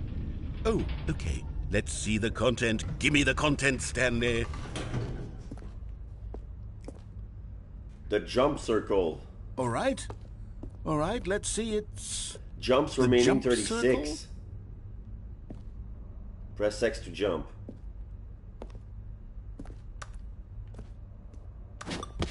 $35. Okay. I can only jump inside the circle. Only 35 times. Other than that, no. Is that it? Surely that's not all the new content. There has to be something else, right? Goodness. Another elevator. Stanley, I have to say, initial impressions of this game are not positive. Yeah. It's just elevators and jumping. Is this what passes for exciting new content? If this is new content, then I could just read you the whole dictionary. There's 20 hours of new content right there. Hell, I could count to 30 trillion. You could put that on the box. The Stanley Parable Ultra Deluxe, now with over 1,000 hours of new content. And if... Oh, wait. There's more. Very good. Yes. I knew there had to be something else. Let's see it. I'm ready for whatever it is.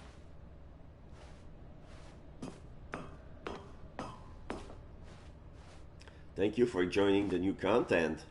That's it? Oh, you've got to be kidding me. You see, Stanley?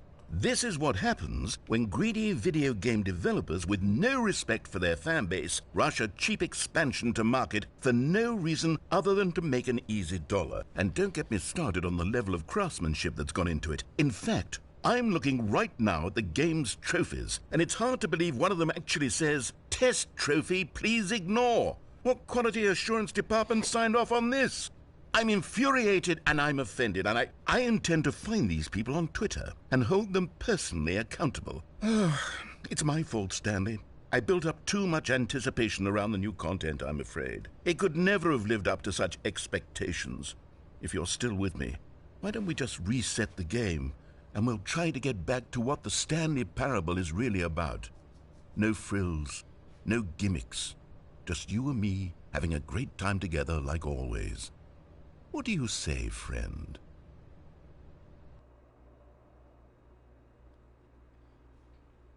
The end is never the end, is never the end.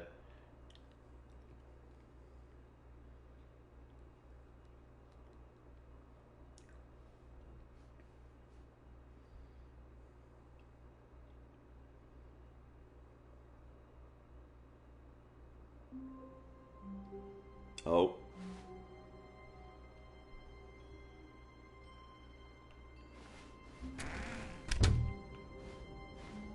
This is a picture of the game. Psst! Stanley! Come over here! In the vent! I want to show you something! Not yet.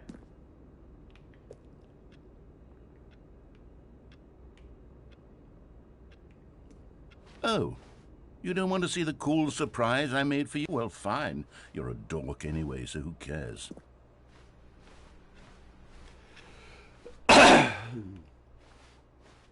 New content. Close.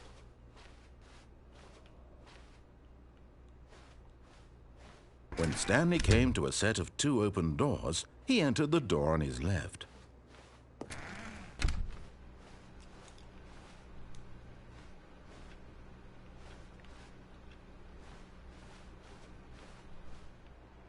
Yet there was not a single person here either. Feeling a wave of disbelief, Stanley decided to go up to his boss's office. Hoping he might come into a staircase, Stanley walked upstairs to his boss's office.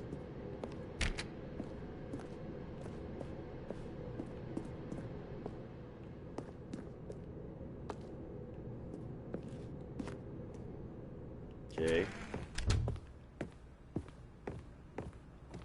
Stepping into his manager's office, Stanley was once again stunned to discover not an indication of any human life. What could it mean? Stanley wondered aloud to nobody. He began wildly tearing through papers on the boss's. Stanley was in such a rush to get through the story as quickly as possible, he didn't even have a single minute to just let the narrator talk. That kind of anxiety isn't healthy, so he relaxed for a few moments with some calming New Age music.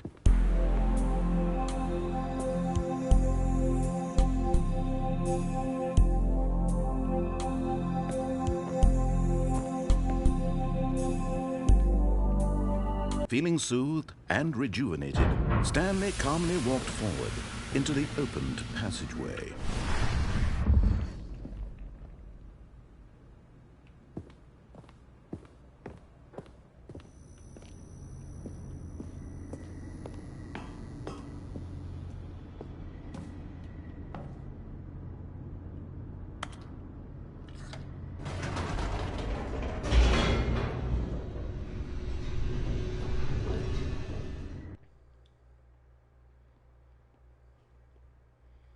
I think I've done that ending already.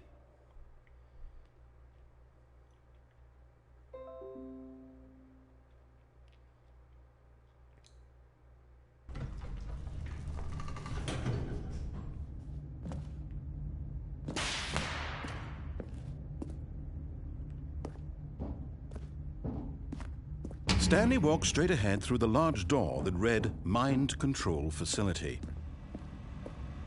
Although this passageway had the word escape written on it, the truth was that at the end of this hall, Stanley would meet his violent death. The door behind him was not shut. Stanley still had every opportunity to turn around and get back on track. At this point, Stanley was making a conscious, concerted effort to walk forward and willingly confront his death.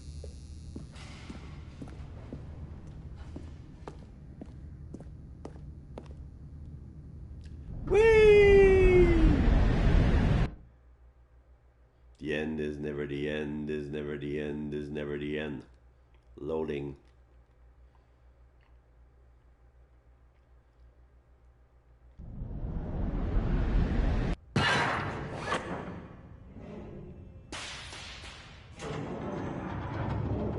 As the machine whirred into motion and Stanley was inched closer and closer to his demise, he reflected that his life had been of no consequence whatsoever. Stanley can't see the bigger picture. He doesn't know the real story, trapped forever in his narrow vision of what this world is. Perhaps his death was of no great loss, like plucking the eyeballs from a blind man. And so he resigned and willingly accepted this violent end to his brief and shallow life. Farewell, Stanley.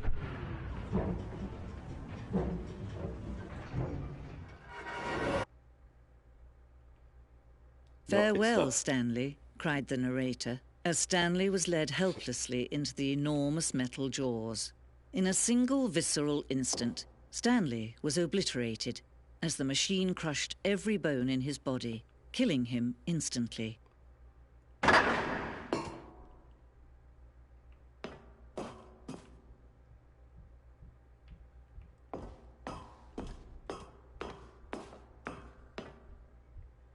And yet it would be just a few minutes before Stanley would restart the game, back in his office, as alive as ever. What exactly did the narrator think he was going to accomplish? The Stanley Parable.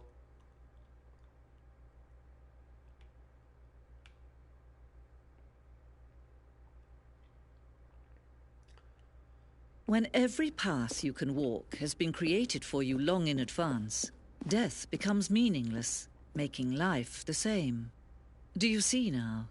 Do you see that Stanley was already dead from the moment he hit start? Filing cabinets. Office computers. Some playing solitaire. Corridor. The pacing of this opening section was important to get right. This corridor has been moved and altered to make sure the player reaches the two doors in a good time.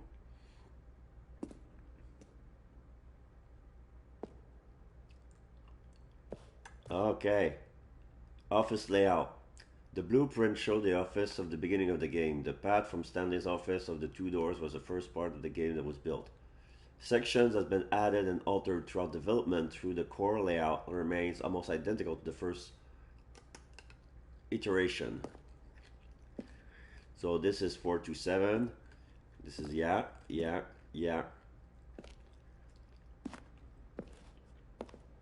And then left and right.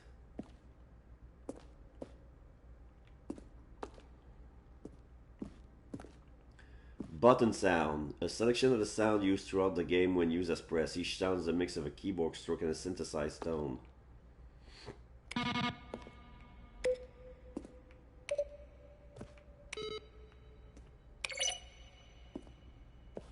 Credits.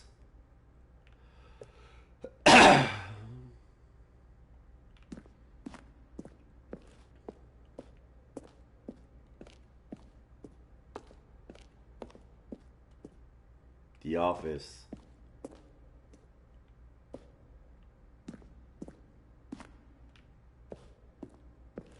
It's like a museum of the game.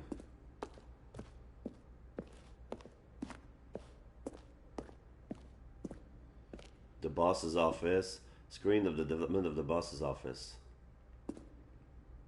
I never see those.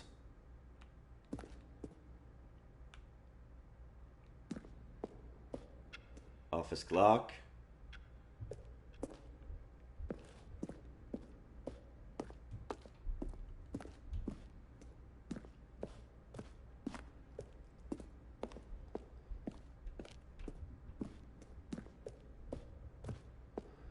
Warzone. Early in development, we designed an ending where Stanley would end up on a battlefield fighting aliens. The action game would become sentient and would wage war against the narrator. We realized shortly after starting to build that it was far too jokey and on the nose for the tone of the game. Plus, some people interpreted it as making fun of people who like shooters, which was not our intentions. Oh.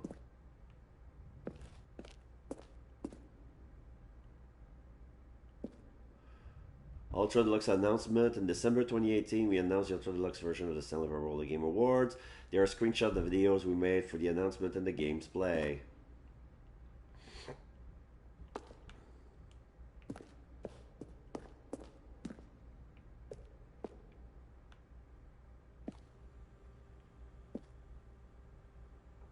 Urgent response needed.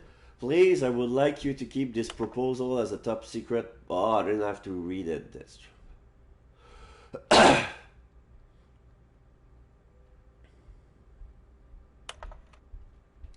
From Montgomery Jones, suggest the lights. What do the lights in the control room do? I really want to know. Signed Montgomery Jones. From Antonu Elia, proposition 12. I am partner. I'm Internet Business Broker. Please partner with me for a very rewarding business venture. Details will be sent to you if you're interested. This is not spam, I promise. Hi, narrator guy. I have a question for you, sir, and it is what is your message for today? Sincerely, Aris. Sivola, final warning. There's a skeleton inside of you. There are more skeletons in this world than humans. Thanks and goodbye. Signed, Siv. Yeah, not wrong. You're not wrong. From Morius, subject, a question brought forth by the intense passion of my soul. Am I Stanley? Are you spying on me? I donated. Why? How? Quickster, subject question. Will the game feature capybaras? Yeah, very underrated animal. Capybaras are so fluffy and cute. Dear narrator, how do you stay in shape? Sincerely, Michael the Rock Martin. Will playing from Dink Dunk, subject gay. Are you gay? This is like a troll message. Regarding your game in the works, I appreciate the previous Stanley game as a work of art and standalone tone tie. I appreciate the credit given to art, which is why I'm eager to see a sequel, prequel, standalone companion game. Didn't read that. I have infinite quests. How many endings? If the Stanley Parable is really going to let me go shopping, I hope it will have a fine selection of dessert boots. How do you make a JRPG? How do you make the worst game ever? What is the difference between a duck?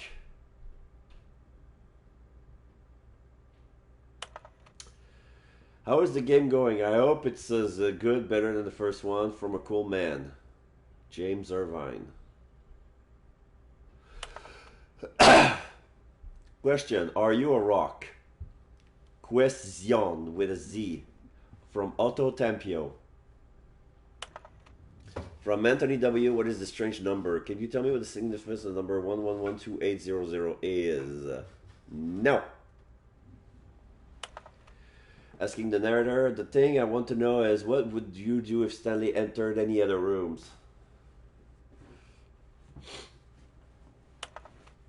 I have a burning question. For instance, on a scale of Max Ernst to Salvador Dali, how surreal would this game be? Were you born with a magnificent voice, or did you bargain with a magician to receive it? Congratulations. Be the first to apply for your claim after 24 hours. You didn't call the phone. Dr. Mercy, our Mink announcer was. Narrator emails. Greetings, omnipotent voice. I wanted to tell you I like the Stanley Parable as much as I like. Okay, urgent response. Top secret to delete. If you're not interested, get back to me. If you're interested, for details in regard to transfer of 24,500.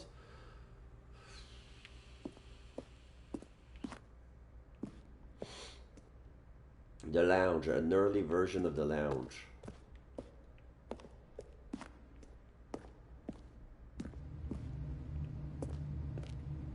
Stanley's office from left to right.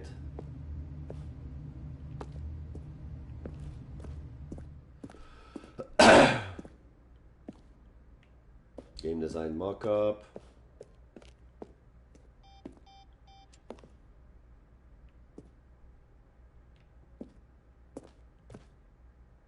Countdown desk. Freedom ending. This is the freedom ending as it existed in the beta.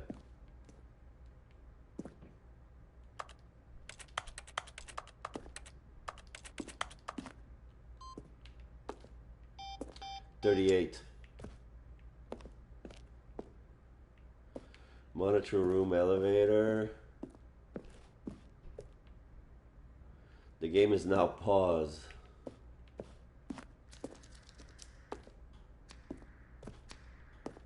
The apartment timer.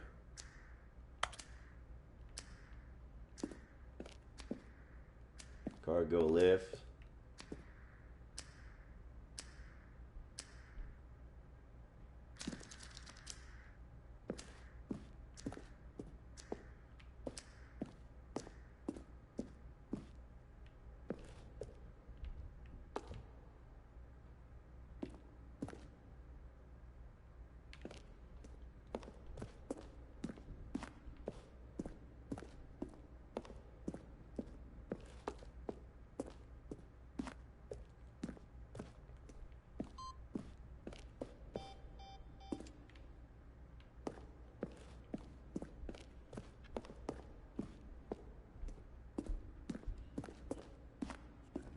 See how it's impossible for the player to do anything in this room?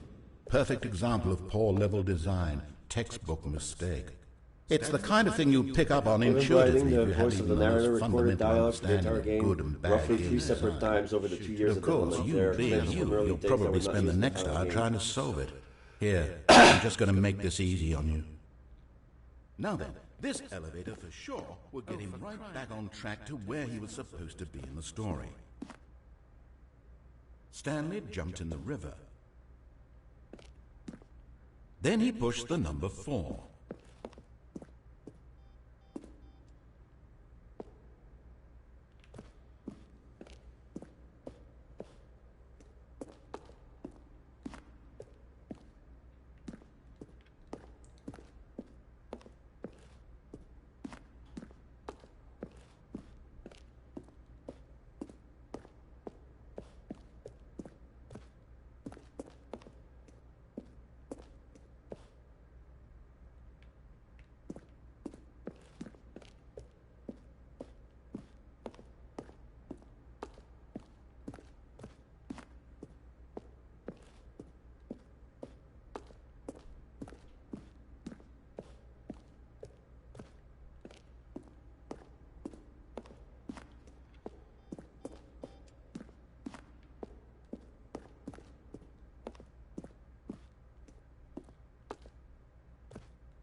Exit. Oh, look at these two. How they wish to destroy one another. How they wish to control one another. How they both wish to be free. Stanley Parable on and off. Okay, I turn it off. Can you see? Can you see how much they need one another? No, perhaps not. Sometimes these things cannot be seen. But listen to me. You can still save these two. You can stop the program before they both fail. Turn off your PlayStation. There's no other way to beat this game. As long as you move forward, you'll be walking someone else's path. Stop now and it'll be your only true choice. Whatever you do, choose it. Don't let time choose for you. Don't let...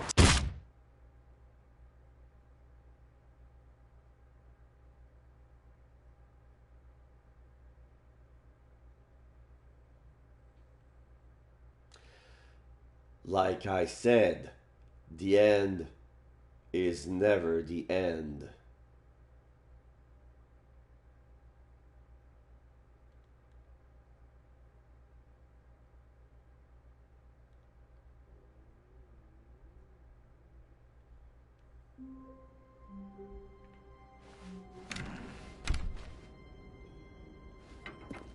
Psst!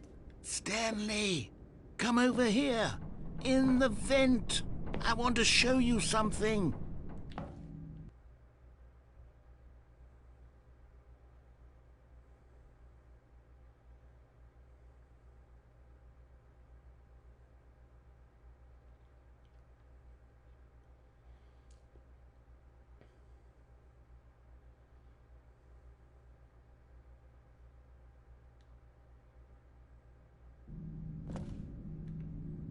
Okay, you remember how cheap and unsatisfying the new Ultra Deluxe content turned out to be? Well, it got me thinking about the past, and how much better the Stanley Parable used to be.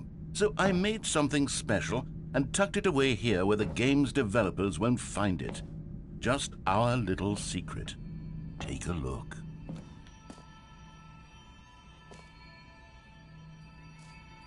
What the fuck is this? Is this outside? I call it the Memory Zone.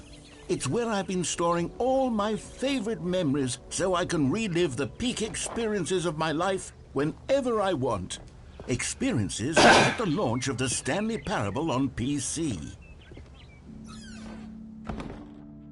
Memory suit memory. Don't forget the You Stanley see, Stanley, Parable. doesn't the Memory Zone remind you of how wonderful Stanley Parable was before it was sullied with a cheap PlayStation port? Remember back in October of 2013, when the game originally launched? Back then, video games had integrity. 2014 Independent Back Game then, Festival it all Audience meant Award. something. Oh, the waste. The British Academy of Film and Television Arts awarded to... And then it taped Stanley Parable on it. But on the bottom it says Bruce Straley, The Last of Us. Oh, it's the Last of Us award. Is that no Stanley Parable, in the category Story 2014. Okay, this is a stolen trophy, stolen from The Last of Us.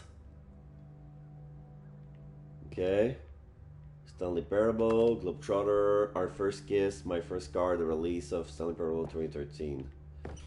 2013, Stanley Parable. Oh, the button on Steam. Good times, pictures of dollar bill. Trip down memory lane. It hasn't been that long. Smile because it happened. Stanley Parable alpha test. Stanley Parable demonstration. Oh, that's the demo. Unbelievable. It is impossible to get this achievement. Unachievable. Okay, so this is the unachievable achievement. Okay. So impossible to platinum this game. Good. New video game releasing today. Los Angeles time. This is the death of Stanley. This is outside. Ooh.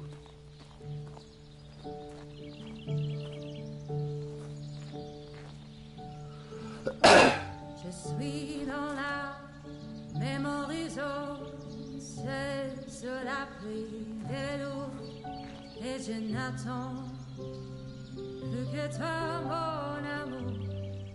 It's French, but it's sounded by somebody who doesn't speak French. C'est là, dans la mémoriso, où C'est je là dans le me mémoriso. remémore les jours Je mémorise les jours où je t'ai rencontré mon amour. mon amour. Oh.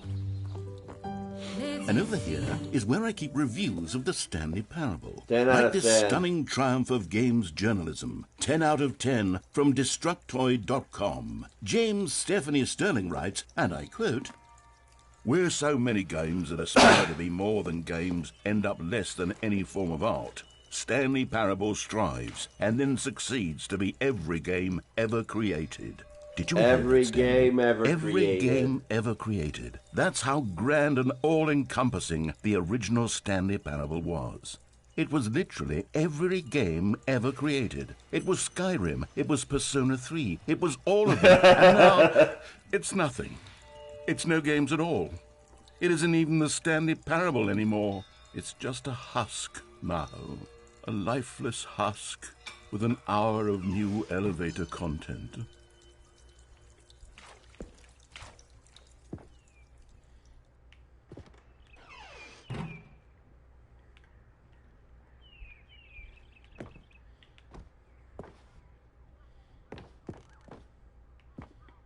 Memories on maintenance.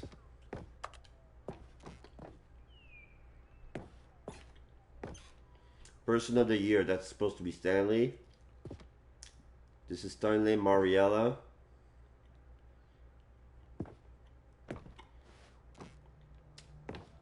Blue door, red door.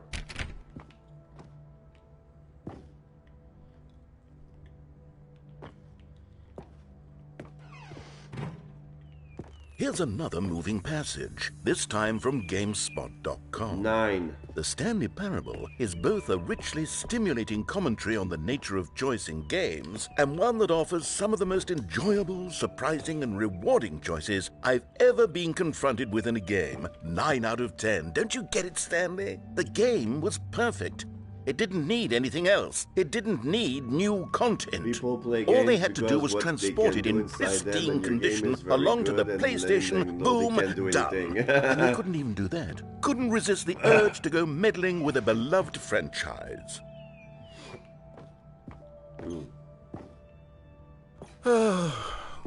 These were simpler times, Stanley. But I wouldn't give to go back to have it all over again. Wait, hang on. I don't recall this part of the memory zone before. It was under maintenance. What's this? What's down here? Oh, no. Oh, God, no, Stanley. It's a collection of reviews from Pressurized Gas, the extremely popular online storefront for computer games. I haven't looked at these in years. I can't even imagine what's been collecting down here. Surely these reviews were glowing as well, weren't they? Not recommended. Oh, those were bad reviews. Honestly, I could not be bothered to play this game to full completion. The narrator is obnoxious and unfunny, with his humor and dialogue proving to be more irritating than entertaining. Unfunny! I'm not trying to be funny. I'm trying to make a serious work of art. I suppose I could write up a handful of gags to insert into the Stanley Parable, but the game is already such a densely layered web of profound philosophical insights that I can't even imagine where I'd have the room to stick them.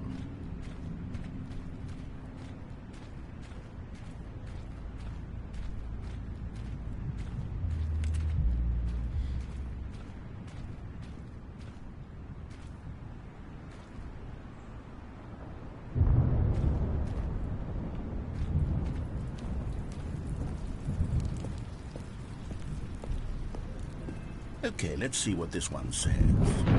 While the idea for the game is good, for someone who prefers non-linear games, this preachiness gets annoying fast. Preachy?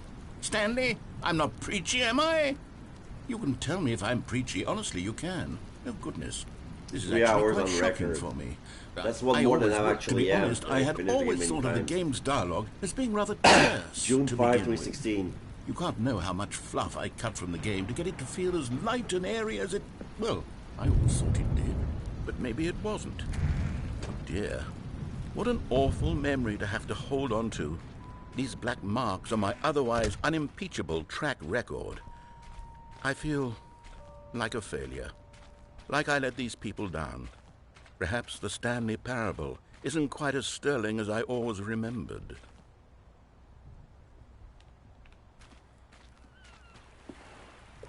What's this one got to say? You constantly have to stop doing anything so the narrator can catch up with his long-winded explanations of what's happening. I wish there was a skip button. A skip button? Well, yes. Yes, I think we can do that. If I'm truly too preachy, then maybe letting you skip ahead for just a moment, surely it couldn't hurt. Not if it means we can strike these negative reviews from the record. Only positive reviews of the Stanley Parable. That's my motto today, and it's always been my motto. I'd do anything for the customer, Stanley. Yes, a skip button we shall have.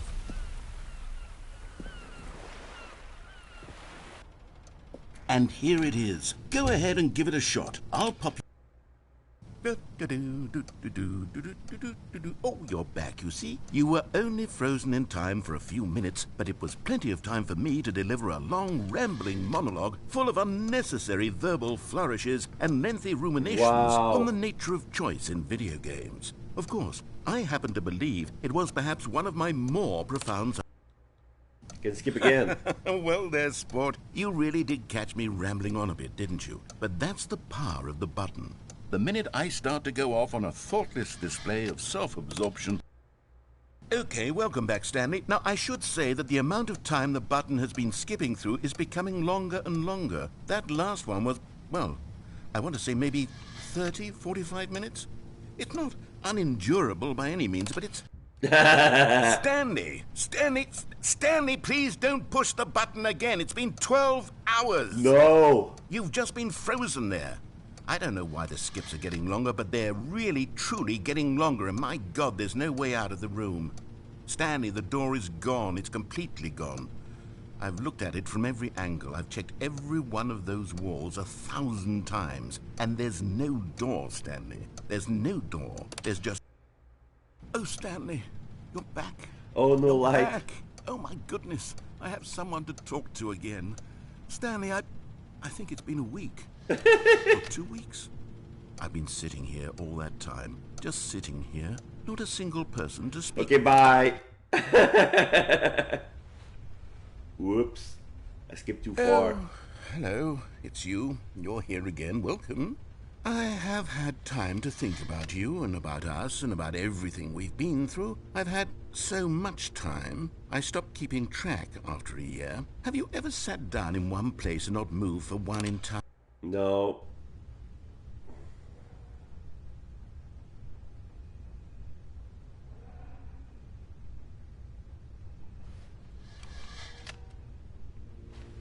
Skip again.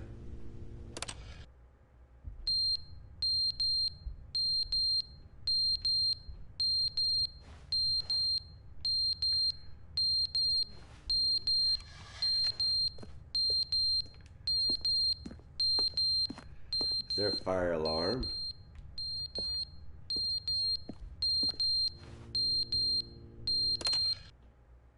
But they didn't understand the game was never meant to be funny. It was meant to have a point. It was meant to speak to the human condition. But where are the jokes? Where are the jokes? They bemoaned, they screamed, they gnashed their teeth and said, entertain us. It wasn't enough. They had to leave a pathetic little thumbs-down review and make all of their pitiful demands. But then, he's talking too much, they said. First, he didn't entertain us, now he won't shut up. It's the inconsistency, it's the lack of accountability. It's the unwillingness to examine with an uncompromising heart the words that they are speaking into the world. As though there were no consequences for a lack of cohesion in one's assessment of others. But of course, absolutely anyone can leave a review. So here's what we get. We get these demands that seek everything and are accountable to nothing. We get a world where someone will say, oh, there should be a skip button. You should be able to freeze Stanley in place while the narrator sits there forever and ever. We want all of this in the new Stanley Parable. We demand it. And then, because it was said, because it was spoken, now it simply has to happen.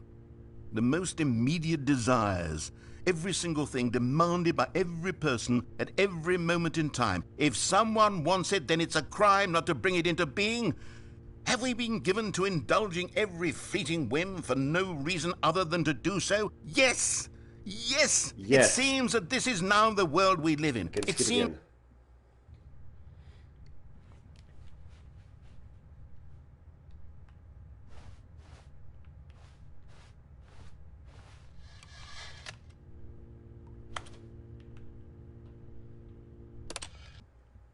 The end is never the end, is never the end, is never the end, is never the end, is never the end, is never the end, is never the end, is never the end, is never the end, is never the...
I guess the skip button is broken now. Yeah, I can get out. There's a beach. Ooh. A desert.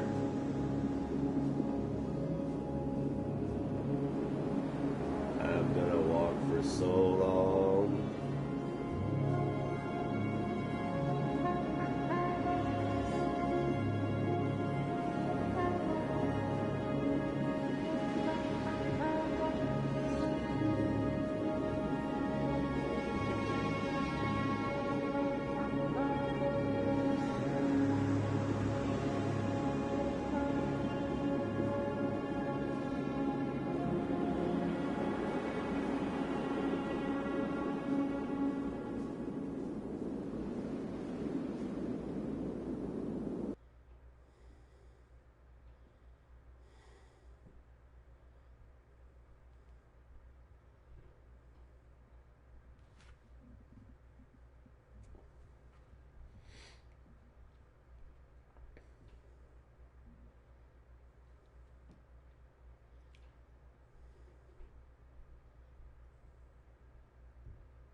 All of his co-workers were gone. What could it mean? Stanley decided to go to the meeting room. Perhaps he had simply missed a memo. New content. Oh, good. You notice my sign. Yes, I have something very exciting to show you.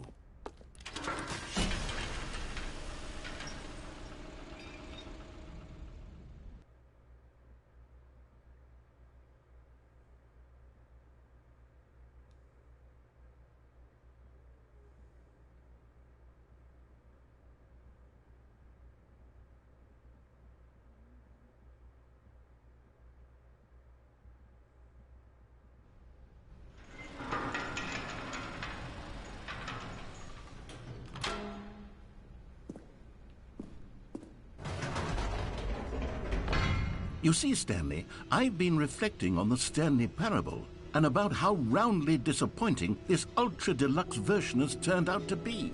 The original Stanley Parable was a landmark, and any new content for it should live up to that legacy. So forget this ultra-deluxe nonsense. I say we take it one step even further. Which is why I'm very proud to announce for the first time ever, the Stanley Parable 2. Sequel! Investor showcase. Yes, you see, isn't this far superior to a measly port with a few minor additions? Think of all the new territory we'll cover with a fully fledged sequel. An entirely new experience, built from the ground up. Why, there are so many possibilities. It could go in so many different directions. This is what fans have truly been asking for.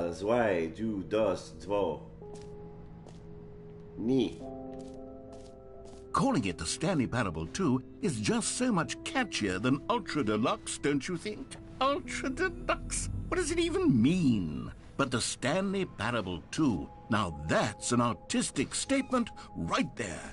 It's future-oriented. It screams progress and innovation and long-term franchising potential. 2 doors. New content is out. New content part 2 is in.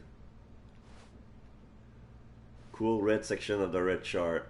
Boring section of the chart. New hotness. Old and busted.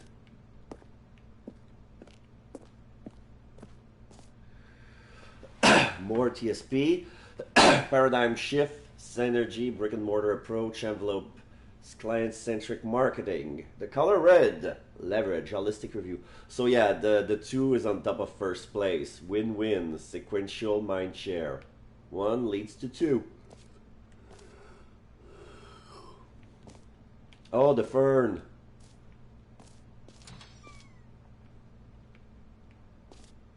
Now, to be clear, I haven't quite nailed down what exactly the Stanley Parable 2 is going to be, but let's take a look at some of the features I've been developing for it.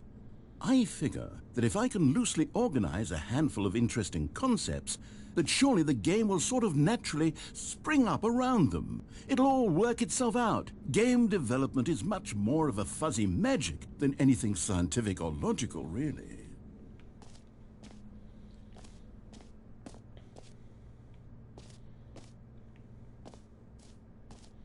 This way to the show floor. New features. Expo Hall 2. New content. There's a bus.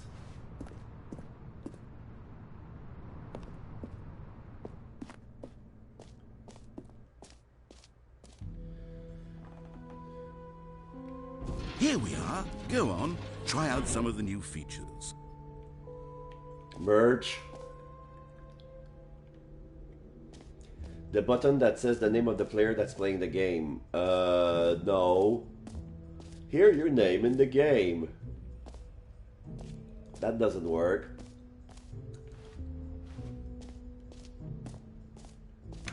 For the Stanley Parable 2, I asked myself, what do players really want? And of course, the first and most obvious answer is that they want to be individually recognized and validated as people. So with that in mind, my first addition to the game is this button which speaks the name of the person playing the game. Isn't that wonderful? The button that says the name of the person that's playing the game, try it. Jim. Sorry, I should have clarified. Right now, the button only says the name Jim. But of course, in the final game, this button will say your name, whatever name that is. Here, let's have you role-play as Jim to really simulate the full experience of this feature. Just play along. I promise you'll love it. Okay, here we go. Let's take a deep breath, clear your mind, forget whoever you are, and simply become a person Jim. I want you to imagine yourself living as Jim.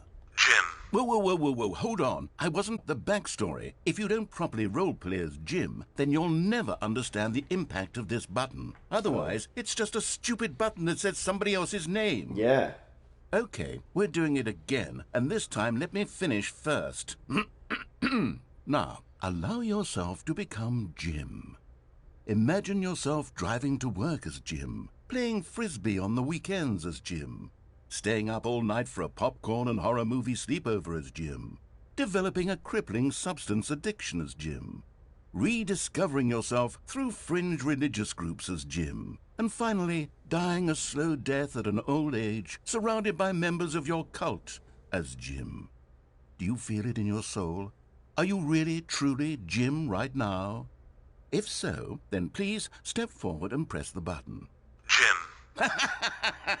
Yes, you see? What a thrill, what a rush. That was you. The button described you. Do it again, do it again. Jim. Ooh, it hits even harder the second time. If this were the only new feature in the Stanley Parable 2, it would still be worth the money. Lol. Let's take a break from the Jim button. I'm too emotionally drained from all of this personal validation. Jim. Whoa there, cowboy. Sometimes a person can be too much, Jim. I'm putting the Jim button away. Otherwise, soon you'll start to lose all sense of who you actually are.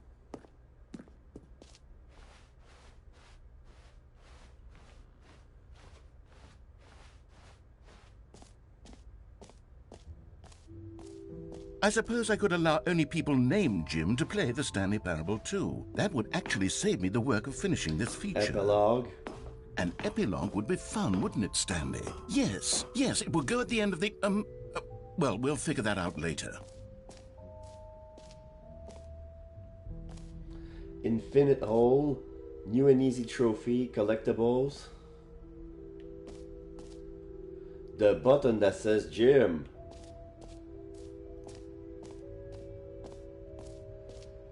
Setting world champion, infinite hold, free trophy.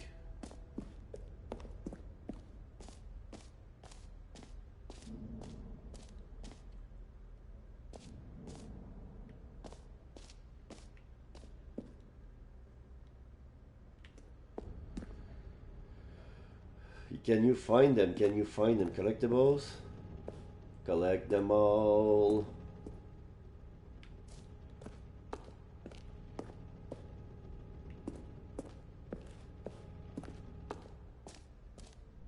Ah, collectibles.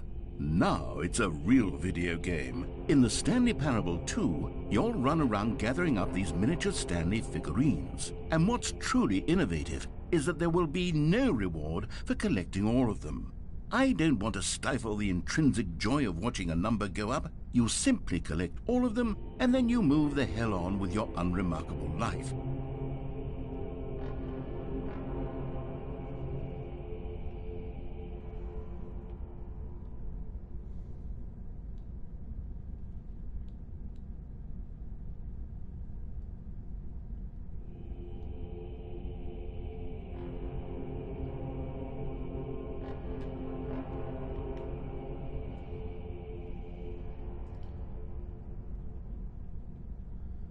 Walk towards the light.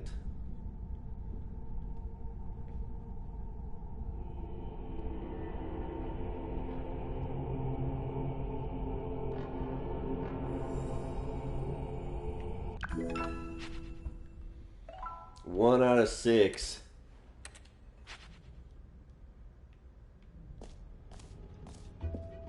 God, it really is the worst when you collect everything in a video game and then they give you a big fancy reward for it. Absolutely tragic.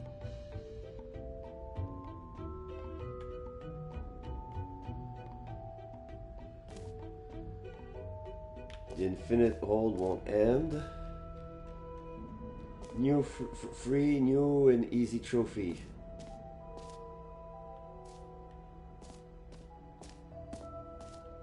Free trophy, pull the lever, receive your new trophy, no more steps. Now here's something special. You remember that broken test trophy that got left in the game on accident? Well, I'm developing a technology to simply give you the trophy. Yes, you see, you'll come to this lever, and when you pull it, the trophy will be given to you. It's as simple as that. Okay, perhaps I should have clarified. This is technology that will exist. Right now, the trophy is still fully broken. I'm not a wizard, Stanley, but I guarantee it will be fixed in the sequel to at last satisfy the hordes of ravenous fans all over the world who have been uproariously demanding this feature. Gamers, we hear you, and I promise it will happen.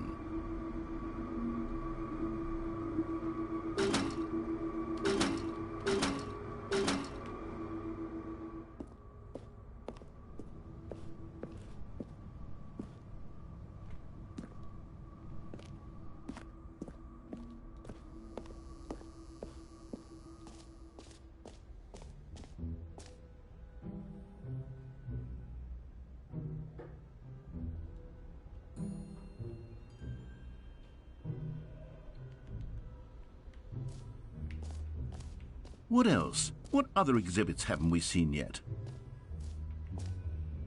The new jump circle.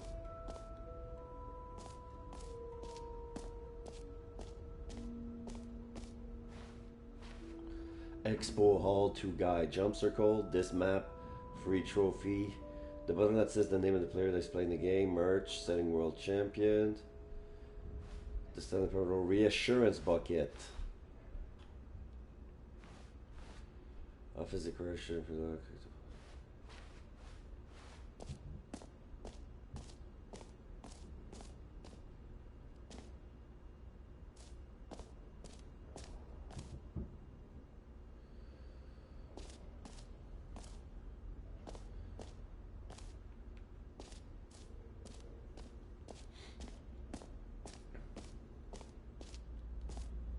opening, rim, surround, sea, depth, infinite.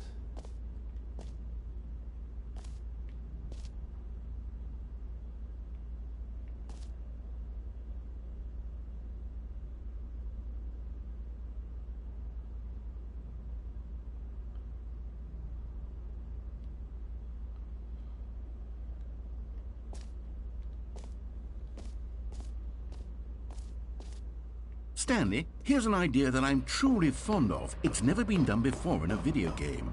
This is, in fact, a hole that you can fall down forever. That's right. Infinite falling. You can fall until the end of time, if you like. A stunning leap forward for video games as a medium.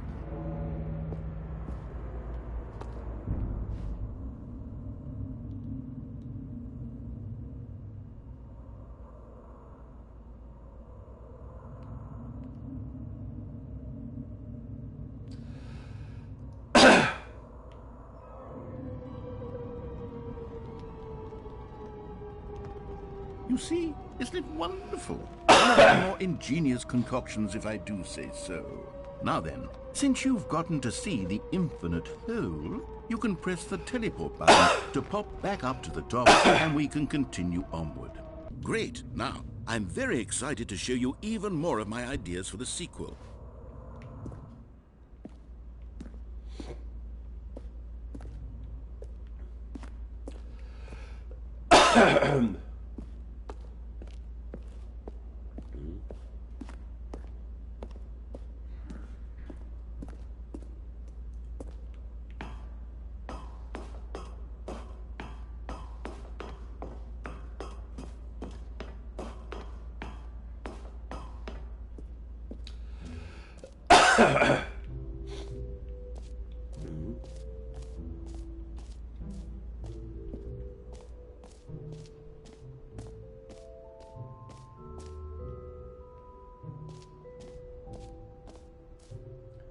No screenshot. Okay, I'll be honest, I haven't yet decided on this one. I think that in the new version, the office could use a bit of decoration, like balloon. But I'm undecided on Get Well Someday and Happy 12th Birthday. Which would you go with?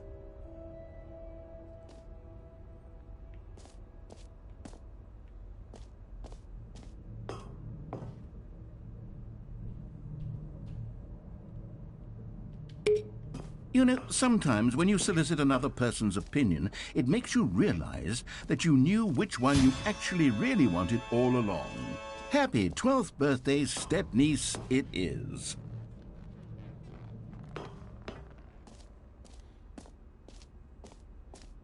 Or actually, maybe I should have gone with... No. No, I've made my decision, we're moving on.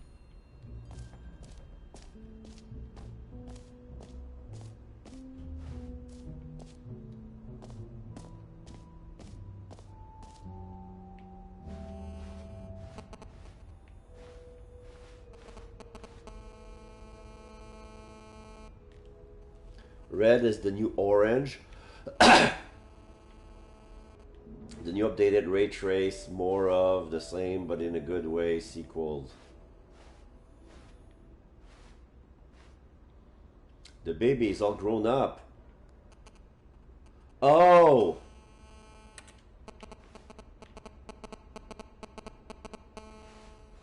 This is the baby that I missed. Consistent quality with just the right amount of change.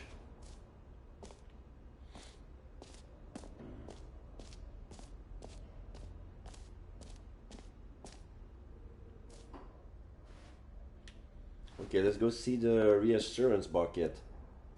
A common complaint of the Stanley Parable was that it was confusing and paradoxical, that it engendered a chaotic sense of reckless despair in those who played it. Well, I am happy to say that after much consideration, I've engineered a clever solution to this fundamental problem with the game. It's the Stanley Parable Reassurance Bucket. You see, Stanley, anytime you're holding the bucket, a sense of calm and ease will fill your mind and your heart. It's true. As long as you hold on to the bucket, the many disorienting contradictions of the Stanley Parable will feel perfectly normal and perhaps even comforting. You may even come to long for the gentle embrace of jarring cognitive dissonance while the bucket is in your arms. And to be honest, it's a much more convenient solution for me than actually redesigning the game to be less uncomfortable. Can you imagine what a pain in the ass that would be? Yeah. Yes, the bucket is the perfect solution. Come on, give it a try.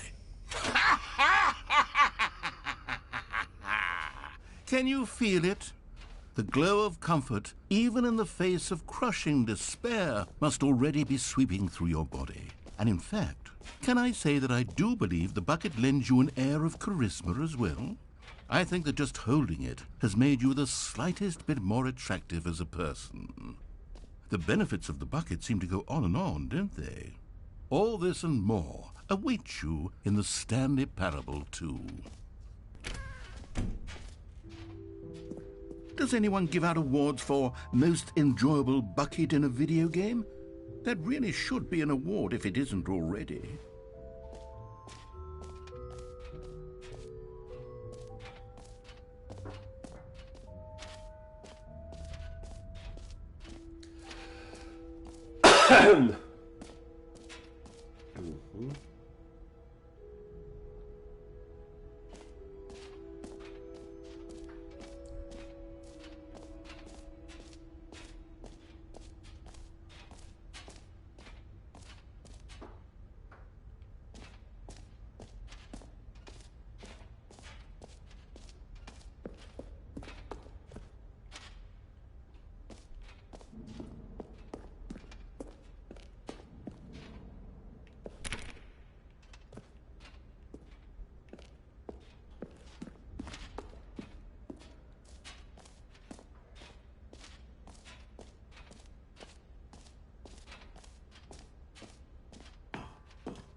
All right, have you seen everything you wanted to? Ready to move on now?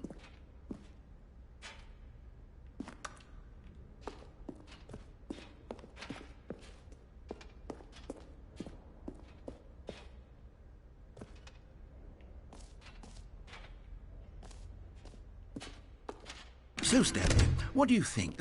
Do you like all of the new features? Yes, I know it's not exactly clear yet how exactly these features will come together as one single coherent video game, but I can feel it in my soul.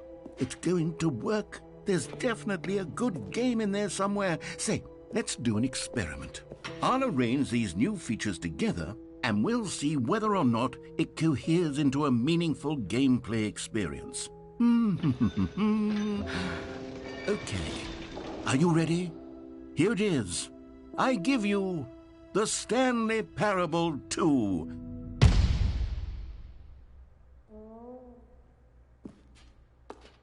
I mean, there's potential here, right? It's sort of... Okay, never mind. Hold on. Let me do a different arrangement. Okay, yes, yes, this is much better. I feel good about this. Here we go. Version 2. Who am I kidding, Stanley? This isn't a coherent video game at all. It's a lot of gags. And I do very much enjoy creating gags, but they don't add up to anything. I wanted more than anything to create a sequel that would capture all the magic of the first game. I wanted fans to love it. No matter how good these gags are, they won't stand on their own. They would need the structure and the gameplay of the original. Wait, maybe that's it. I can take the original Stanley Parable and simply, well, insert a few of my new features into it. Tastefully, of course. With respect. With care for the vision and integrity of the original game. Would it possibly work? I suppose it could. But it would need a really, really tremendous title screen. A title screen that says with bold and uncompromising conviction, "This is the Stanley Parable 2. Let me see if I can whip something up. All right, perfect. Go ahead. Take a look.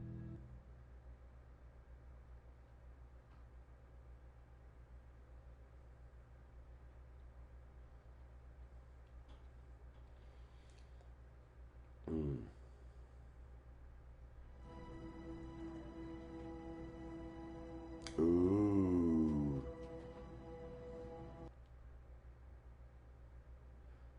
It's a new intro card, the Stanley Parable 2, begin the game.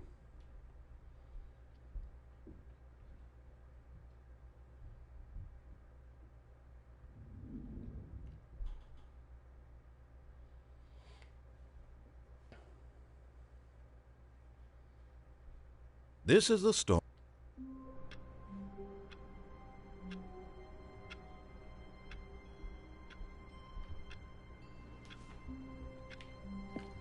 Well. All of his co-workers were gone.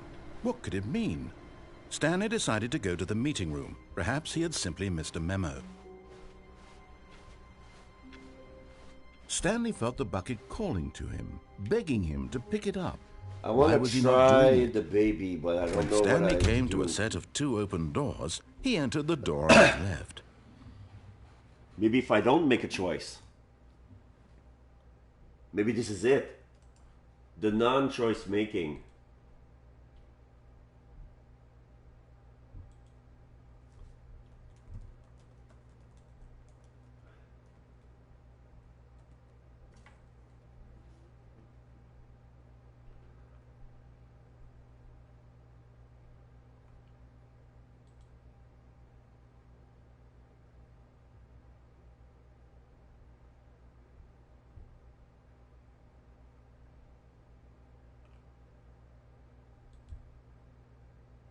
Of this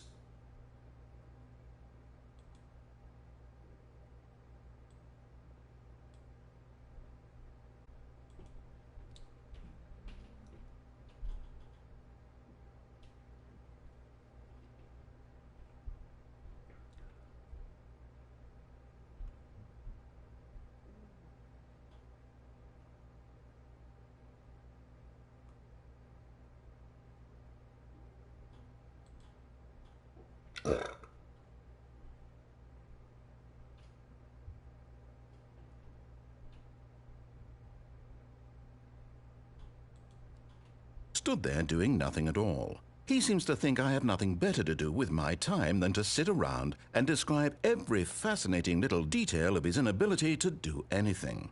This is why Stanley and I are on such good terms.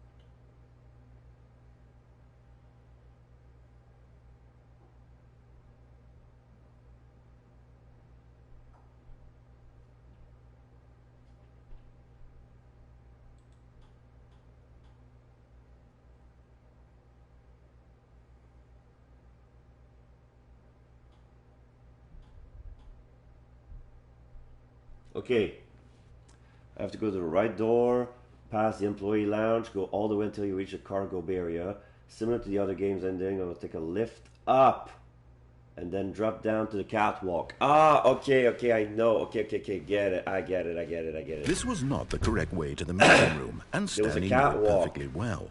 Perhaps he wanted to stop by the employee lounge first, just to admire it. And here it was, the lounge. What a room, Stanley thought to himself. But eager to get back to business, Stanley took the first open door on his left.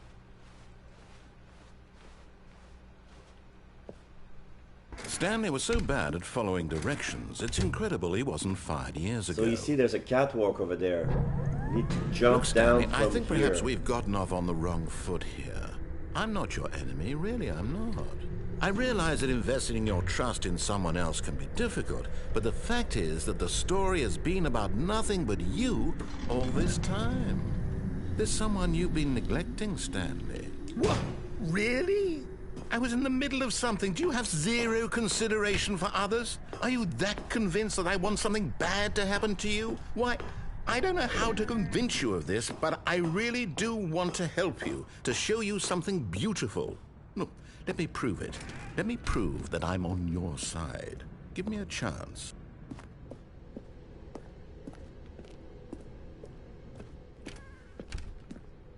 Now listen carefully, this is important.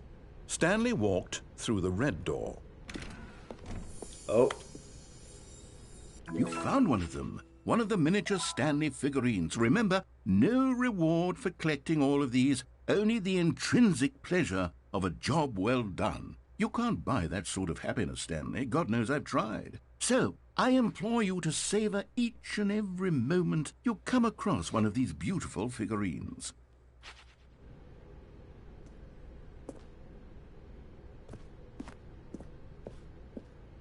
Aha, perhaps you misunderstood. Stanley walked through the red door. I still don't think we're communicating properly. Stanley walked through the red door. There's only one door. Okay. Oh, thank God you are willing to listen to me. Do you see that I really have wanted you to be happy all this time? The problem is all these choices. The two of us always trying to get somewhere that isn't here. Running and running and running, just the way you're doing right now. Don't you see that it's killing us, Stanley? I wanted to stop. We would both be so much happier if we just stopped. And I think I have a solution.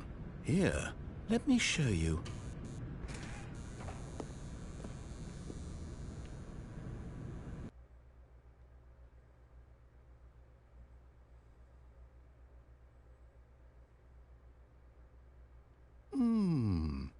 What do we want?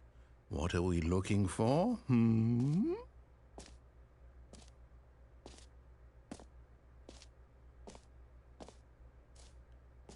Here. Yes. Oh, it's beautiful, isn't it? If we just stay right here, right in this moment with this place, Stanley, I think I feel happy. I actually feel happy.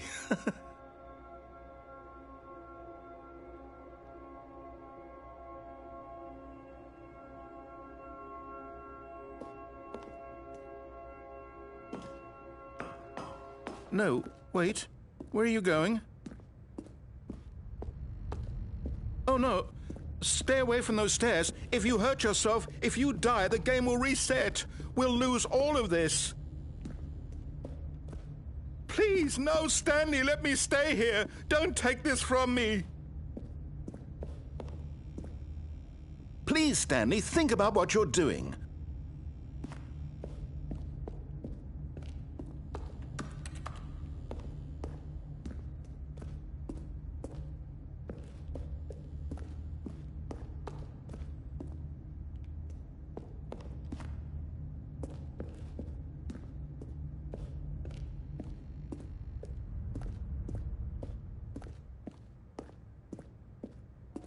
Good, good. We can't be too safe. Promise me you won't go back there. Just stay here. No, I have to kill myself to get out of this place.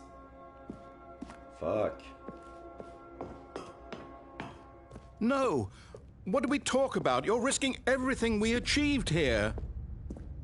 You heard me before, didn't you? You will die! What about this isn't getting through to you?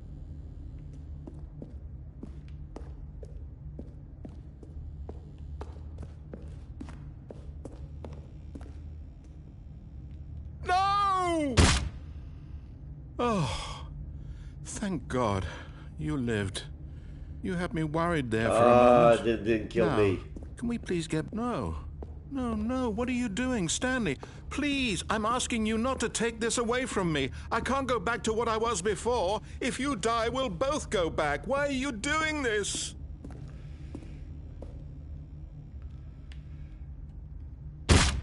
Stanley, let's go back to the other room. Can you do that for me? My God, is this really how much you dislike my game? That you'll throw yourself from this platform over and over to be rid of it? You are literally willing to kill yourself to keep me from being happy. Am I reading the situation correctly? Yes, I'm a monster. Or maybe you're just getting a kick out of it. I don't know anymore. I just wanted us to get along. But I guess that was too much to ask. It looks like you wanted to make a choice after all. Well, this one is yours.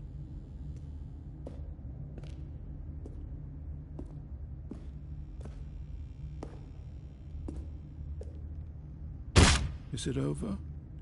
It's going to restart, isn't it? I'm going back.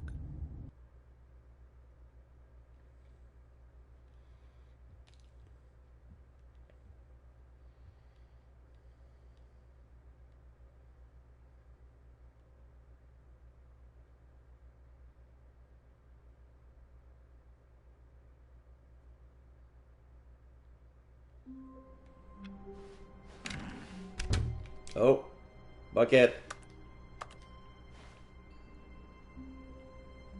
Stanley picked up the bucket. Stanley clutched the bucket tightly to his chest. This was not the correct way to the meeting room, but Stanley had felt the bucket calling to him, telling him that the employee lounge was simply the place to be. And here it was. Had the bucket turned out to be correct? Was this better than the meeting room? Yes, Stanley thought to himself. Yes, perhaps it truly was. How insightful the bucket turned out to be. No, never mind. The bucket was wrong. Stanley took the door on his left to go back to the meeting room. No, Said the bucket. don't go to the meeting room. Go somewhere else. The cargo lift, yes. Go. Good. Said the bucket. Now ride the lift all the way to the top. There's something up there I need you to do. Stanley did not question why or how this bucket was speaking to him. It should have alarmed him, of course, because buckets can't talk. But Stanley chose not to think about this obvious fact. He was firmly convinced that the bucket had spoken to him, and he unthinkingly did whatever the bucket asked.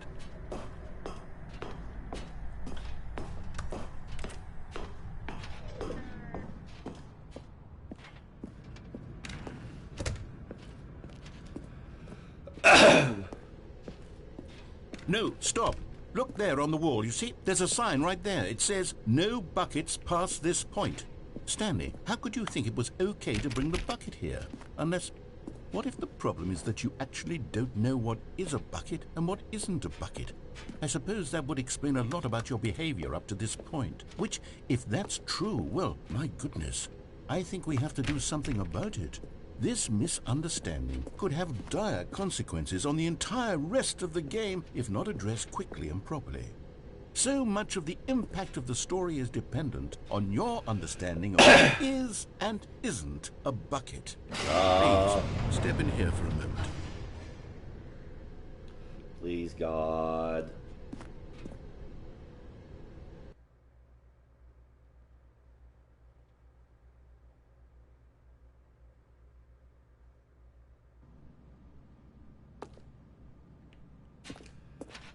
They're gonna show me a Now movie. then, Is this I'm a going to run bucket? you through some test scenarios, and you'll tell me whether or not the thing I'm showing you is a bucket. Simple enough, right? This should tell us everything we'll ever need to know about what is or is not a bucket. Okay, let's begin. It's a quiz. Item 1. Is this a bucket? Incorrect. It is a hologram of a bucket, not an actual bucket. Fuck you. Item 2. Is this a bucket? Incorrect. It is a 3D printed recreation of a bucket, not an actual bucket. But it's still a bucket if it's 3D printed. It's plastic.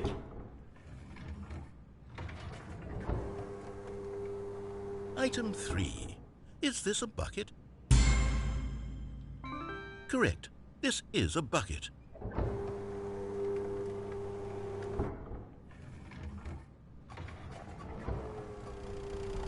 Item 4. Is this a bucket? It's a tractor. I want to say yes. What? Are you hallucinating? This is a tractor. It's an enormous machine that tills the earth. I thought this was a gimmick. How on earth did you manage to screw it up? Absolutely incredible. Let's just move on to the next one. Is this a bucket? Is this a bucket? No.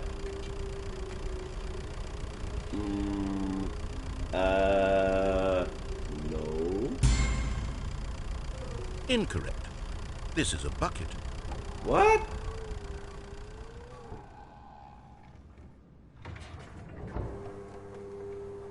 Item 6. Is this a bucket? I'm gonna get it wrong by saying yes. Trick question. Both. Gotcha. Both? It's a Schrodinger's bucket? Item... Wait, hold on. I can't find the next one. Let me see. It should be around here somewhere.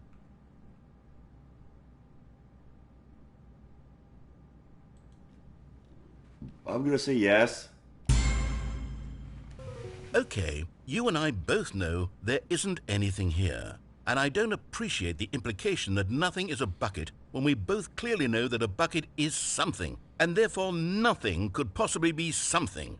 Unless, in your twisted mind, have you somehow convinced yourself that a bucket is nothing? Well, answer me straight, Stanley. Do you believe that nothing is a bucket? Nothing is a bucket.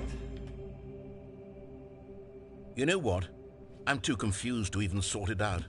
I've lost all sense of perspective. What is a bucket? What isn't a bucket? Mere moments ago I could answer these questions with confidence. And yet now I'm somewhat adrift. Do any of us know what a bucket is? Am I a bucket? Stanley, I can't keep doing this. I'm losing myself. No, and myself you're was all something, I so ever you're not had a bucket. to begin with. I'm afraid the bucket is threatening to tear our relationship apart. I can't have that. I'm sorry. But I'm going to erase all buckets from the game entirely. Okay, here we go.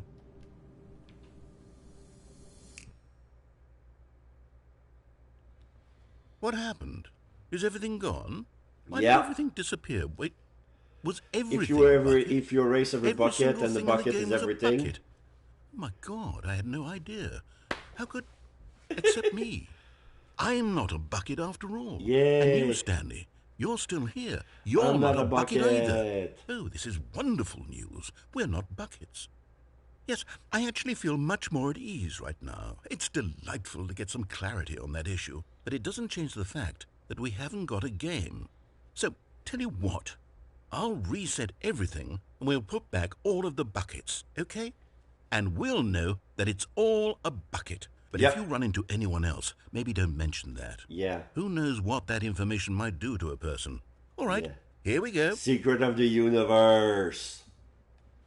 Everything is a bucket, except you and me.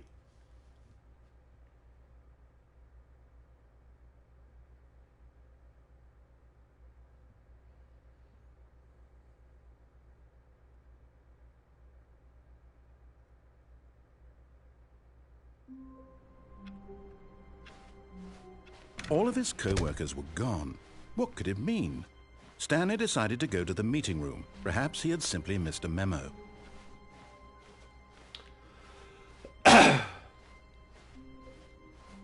When Stanley came to a set of two open... This was not the correct way to the meeting room, and Stanley knew it perfectly well. Perhaps he wanted to stop by the employee lounge first, just to admire it. It was okay. But eager to get back to business, Stanley took the first open door on his left. Stanley was so bad at following directions, it's incredible he wasn't fired years ago. Look, Stanley, I think perhaps we've gotten off on the wrong foot here. I'm not your enemy, really, I'm not. I realize that investing your trust in someone else can be difficult, but the fact is that the story has been about nothing but you all this time. There's someone you've been neglecting, Stanley. Someone you... What? Really? I was in the middle of something. Do you have zero consideration for others? Are you that convinced that I want something bad to happen to you? Why, I don't know how to convince you of this, but I really do want to help you, to show you something beautiful. Look, let me prove it. Let me prove that I'm on your side. Give me a chance. No bucket past this point, it's true. Now listen carefully, this is important. Stanley walked through the red door. No. Aha, perhaps you misunderstood. Stanley walked through the red door. I still don't think we're communicating properly. Stanley walked through the red door. All right, fine, go ahead, Stanley. You want to know so badly what's out there? You want to find out what lies at the end of this road you've chosen? Well, don't let me stop you. You see? There's nothing here. I haven't even finished building this section of the map because you were never supposed to be here in the first place. Broken rooms, exposed developer textures. Is this what you had wanted? Was it worth ruining the entire story I had written out specifically for you? Do you not think I put a lot of time into that? Because I did. And in the end, it was all for nothing. Because this is what you wanted to see. Yep. Help me here, Stanley. Help elucidate these strange and unknowable desires of yours. What would have made this game better? What did you want to see? Vehicles? Skill trees? Work with me. You've given me absolutely nothing so far. Tell you what. Let me take a stab in the dark at a new design, and you can give me some feedback. There we go. A third option. This already feels leaps ahead of where we were before. Go ahead, Stanley. Take it for a spin. Okay, I'm going to stop you there. Now, tell me about your experience with this new version. Would you say that the game benefited from allowing you more choices?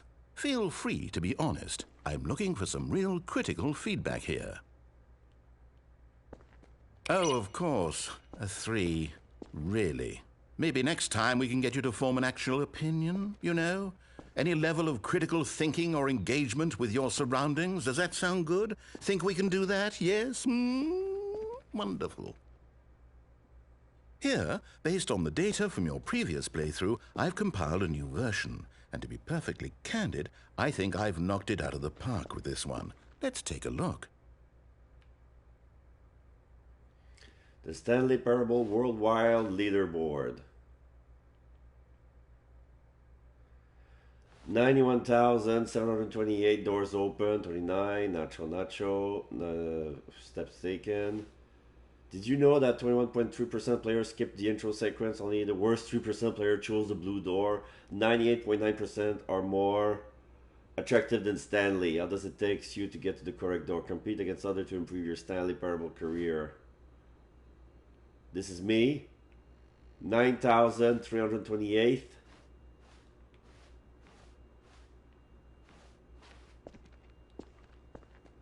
Now, would you say that competitive leaderboard helped you feel motivated to keep walking through doors? Again, honest answers, please.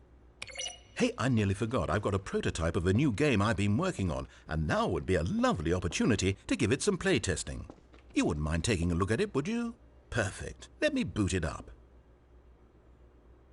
Okay. This should be the mini game, right?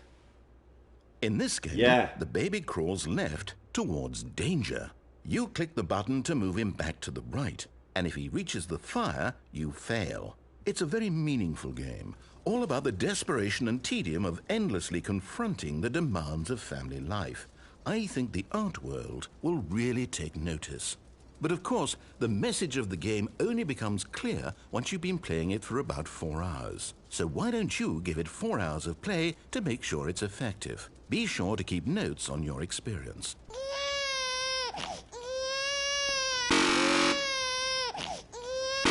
Oh, for 4 hours. Fuck you, baby. Bye-bye.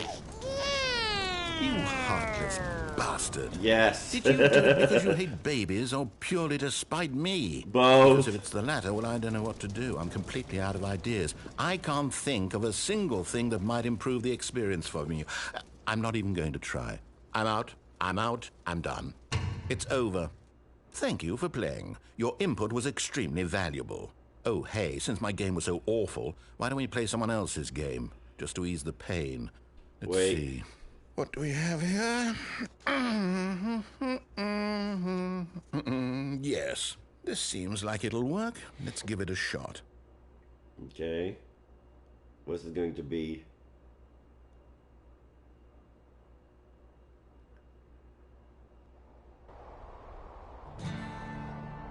Aha! Fascinating. What do you think this game is about, Stanley? What's our backstory? What is our motivation? This looks like the Lookout. Well, it seems obvious to me that you are meant to play as a creepy man spying on innocent civilians below you from up high in your creep tower, perhaps for some sort of twisted, erotic purpose. Yes, that must be it. What a fascinating venture into the experience of total mental depravity. So far, I love everything about this game, Stanley, and it seems there's even more. Come, let's venture outward and see what else is out there.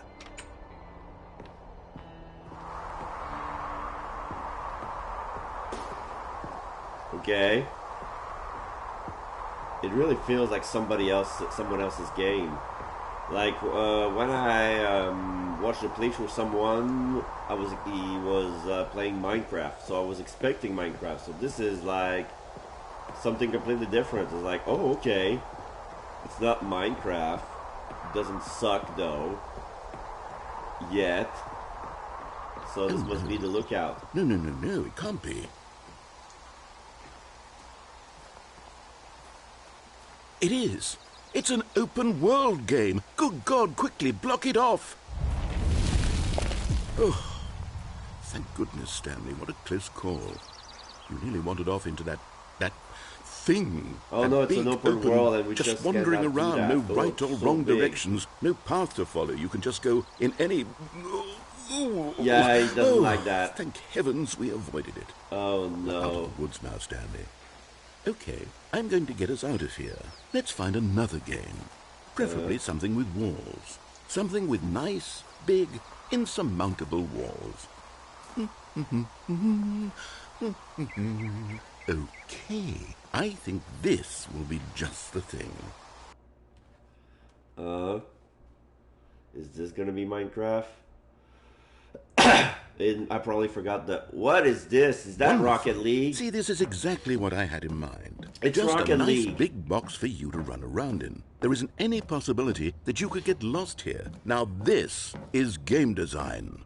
Yeah, Stanley, not bad. if you manage to get lost in this game, I will be phenomenally impressed.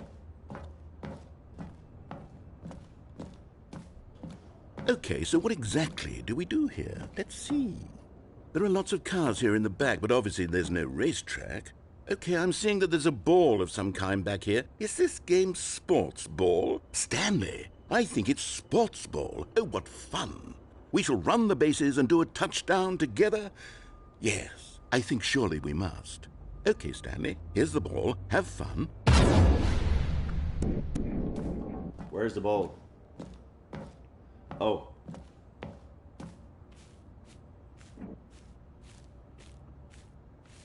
Are you doing it? Are you winning? Is this fun? Is it better than my miserable little story that I worked so hard on? Yes. Stanley, I have a thought. And I realize I'm not a sportsologist, but if one ball generates a certain amount of raw adrenal pleasure, then surely multiple balls makes for an even more euphoric sports experience. I don't like where you're thinking. Here comes another ball.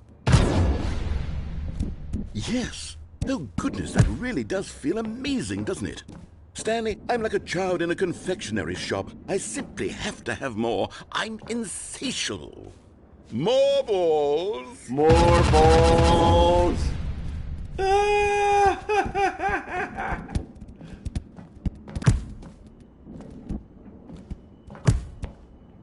Yes! Multi-ball. Multi-ball. Are you enjoying this, Stanley? Yes. Are you having fun? Is this a real video game? Well, I sure hope you're having a good time, because guess what? It's over. That's right. Your little fun comes to an end. This is my game, and what I say goes. You get to have fun when... Hold on. What are you doing? Oops, I fell. I fell into the goal. I fell into the goal.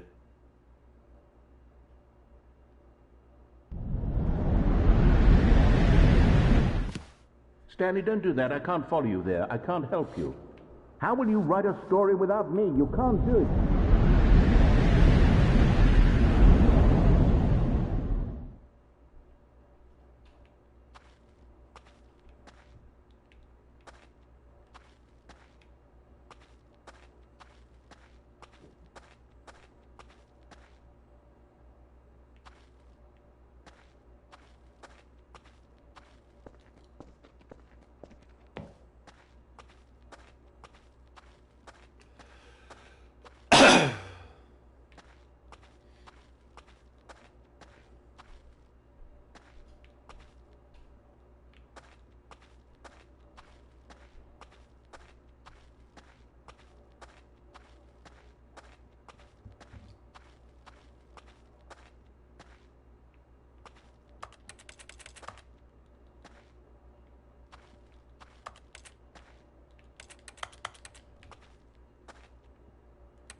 I wonder what he found.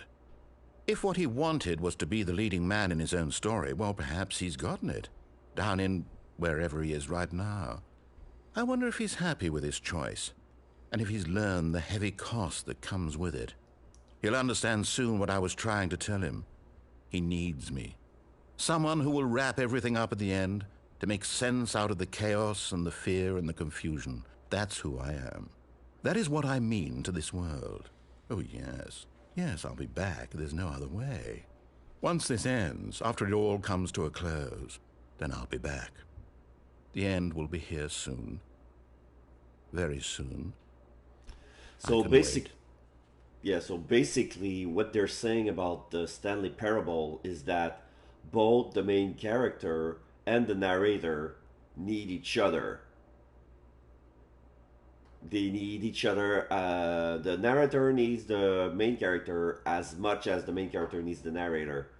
And we've seen, like, if the main character doesn't move, the narrator cannot progress with the story. Like,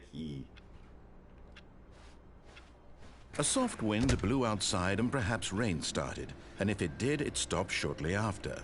Stanley hoped that he would one day see weather. Yeah.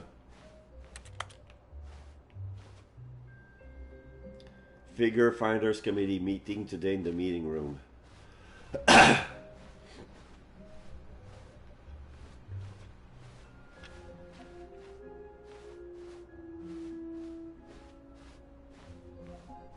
When Stanley came to a set of 2 open doors, he entered the door on his left. So I guess this is where we're gonna call it a day.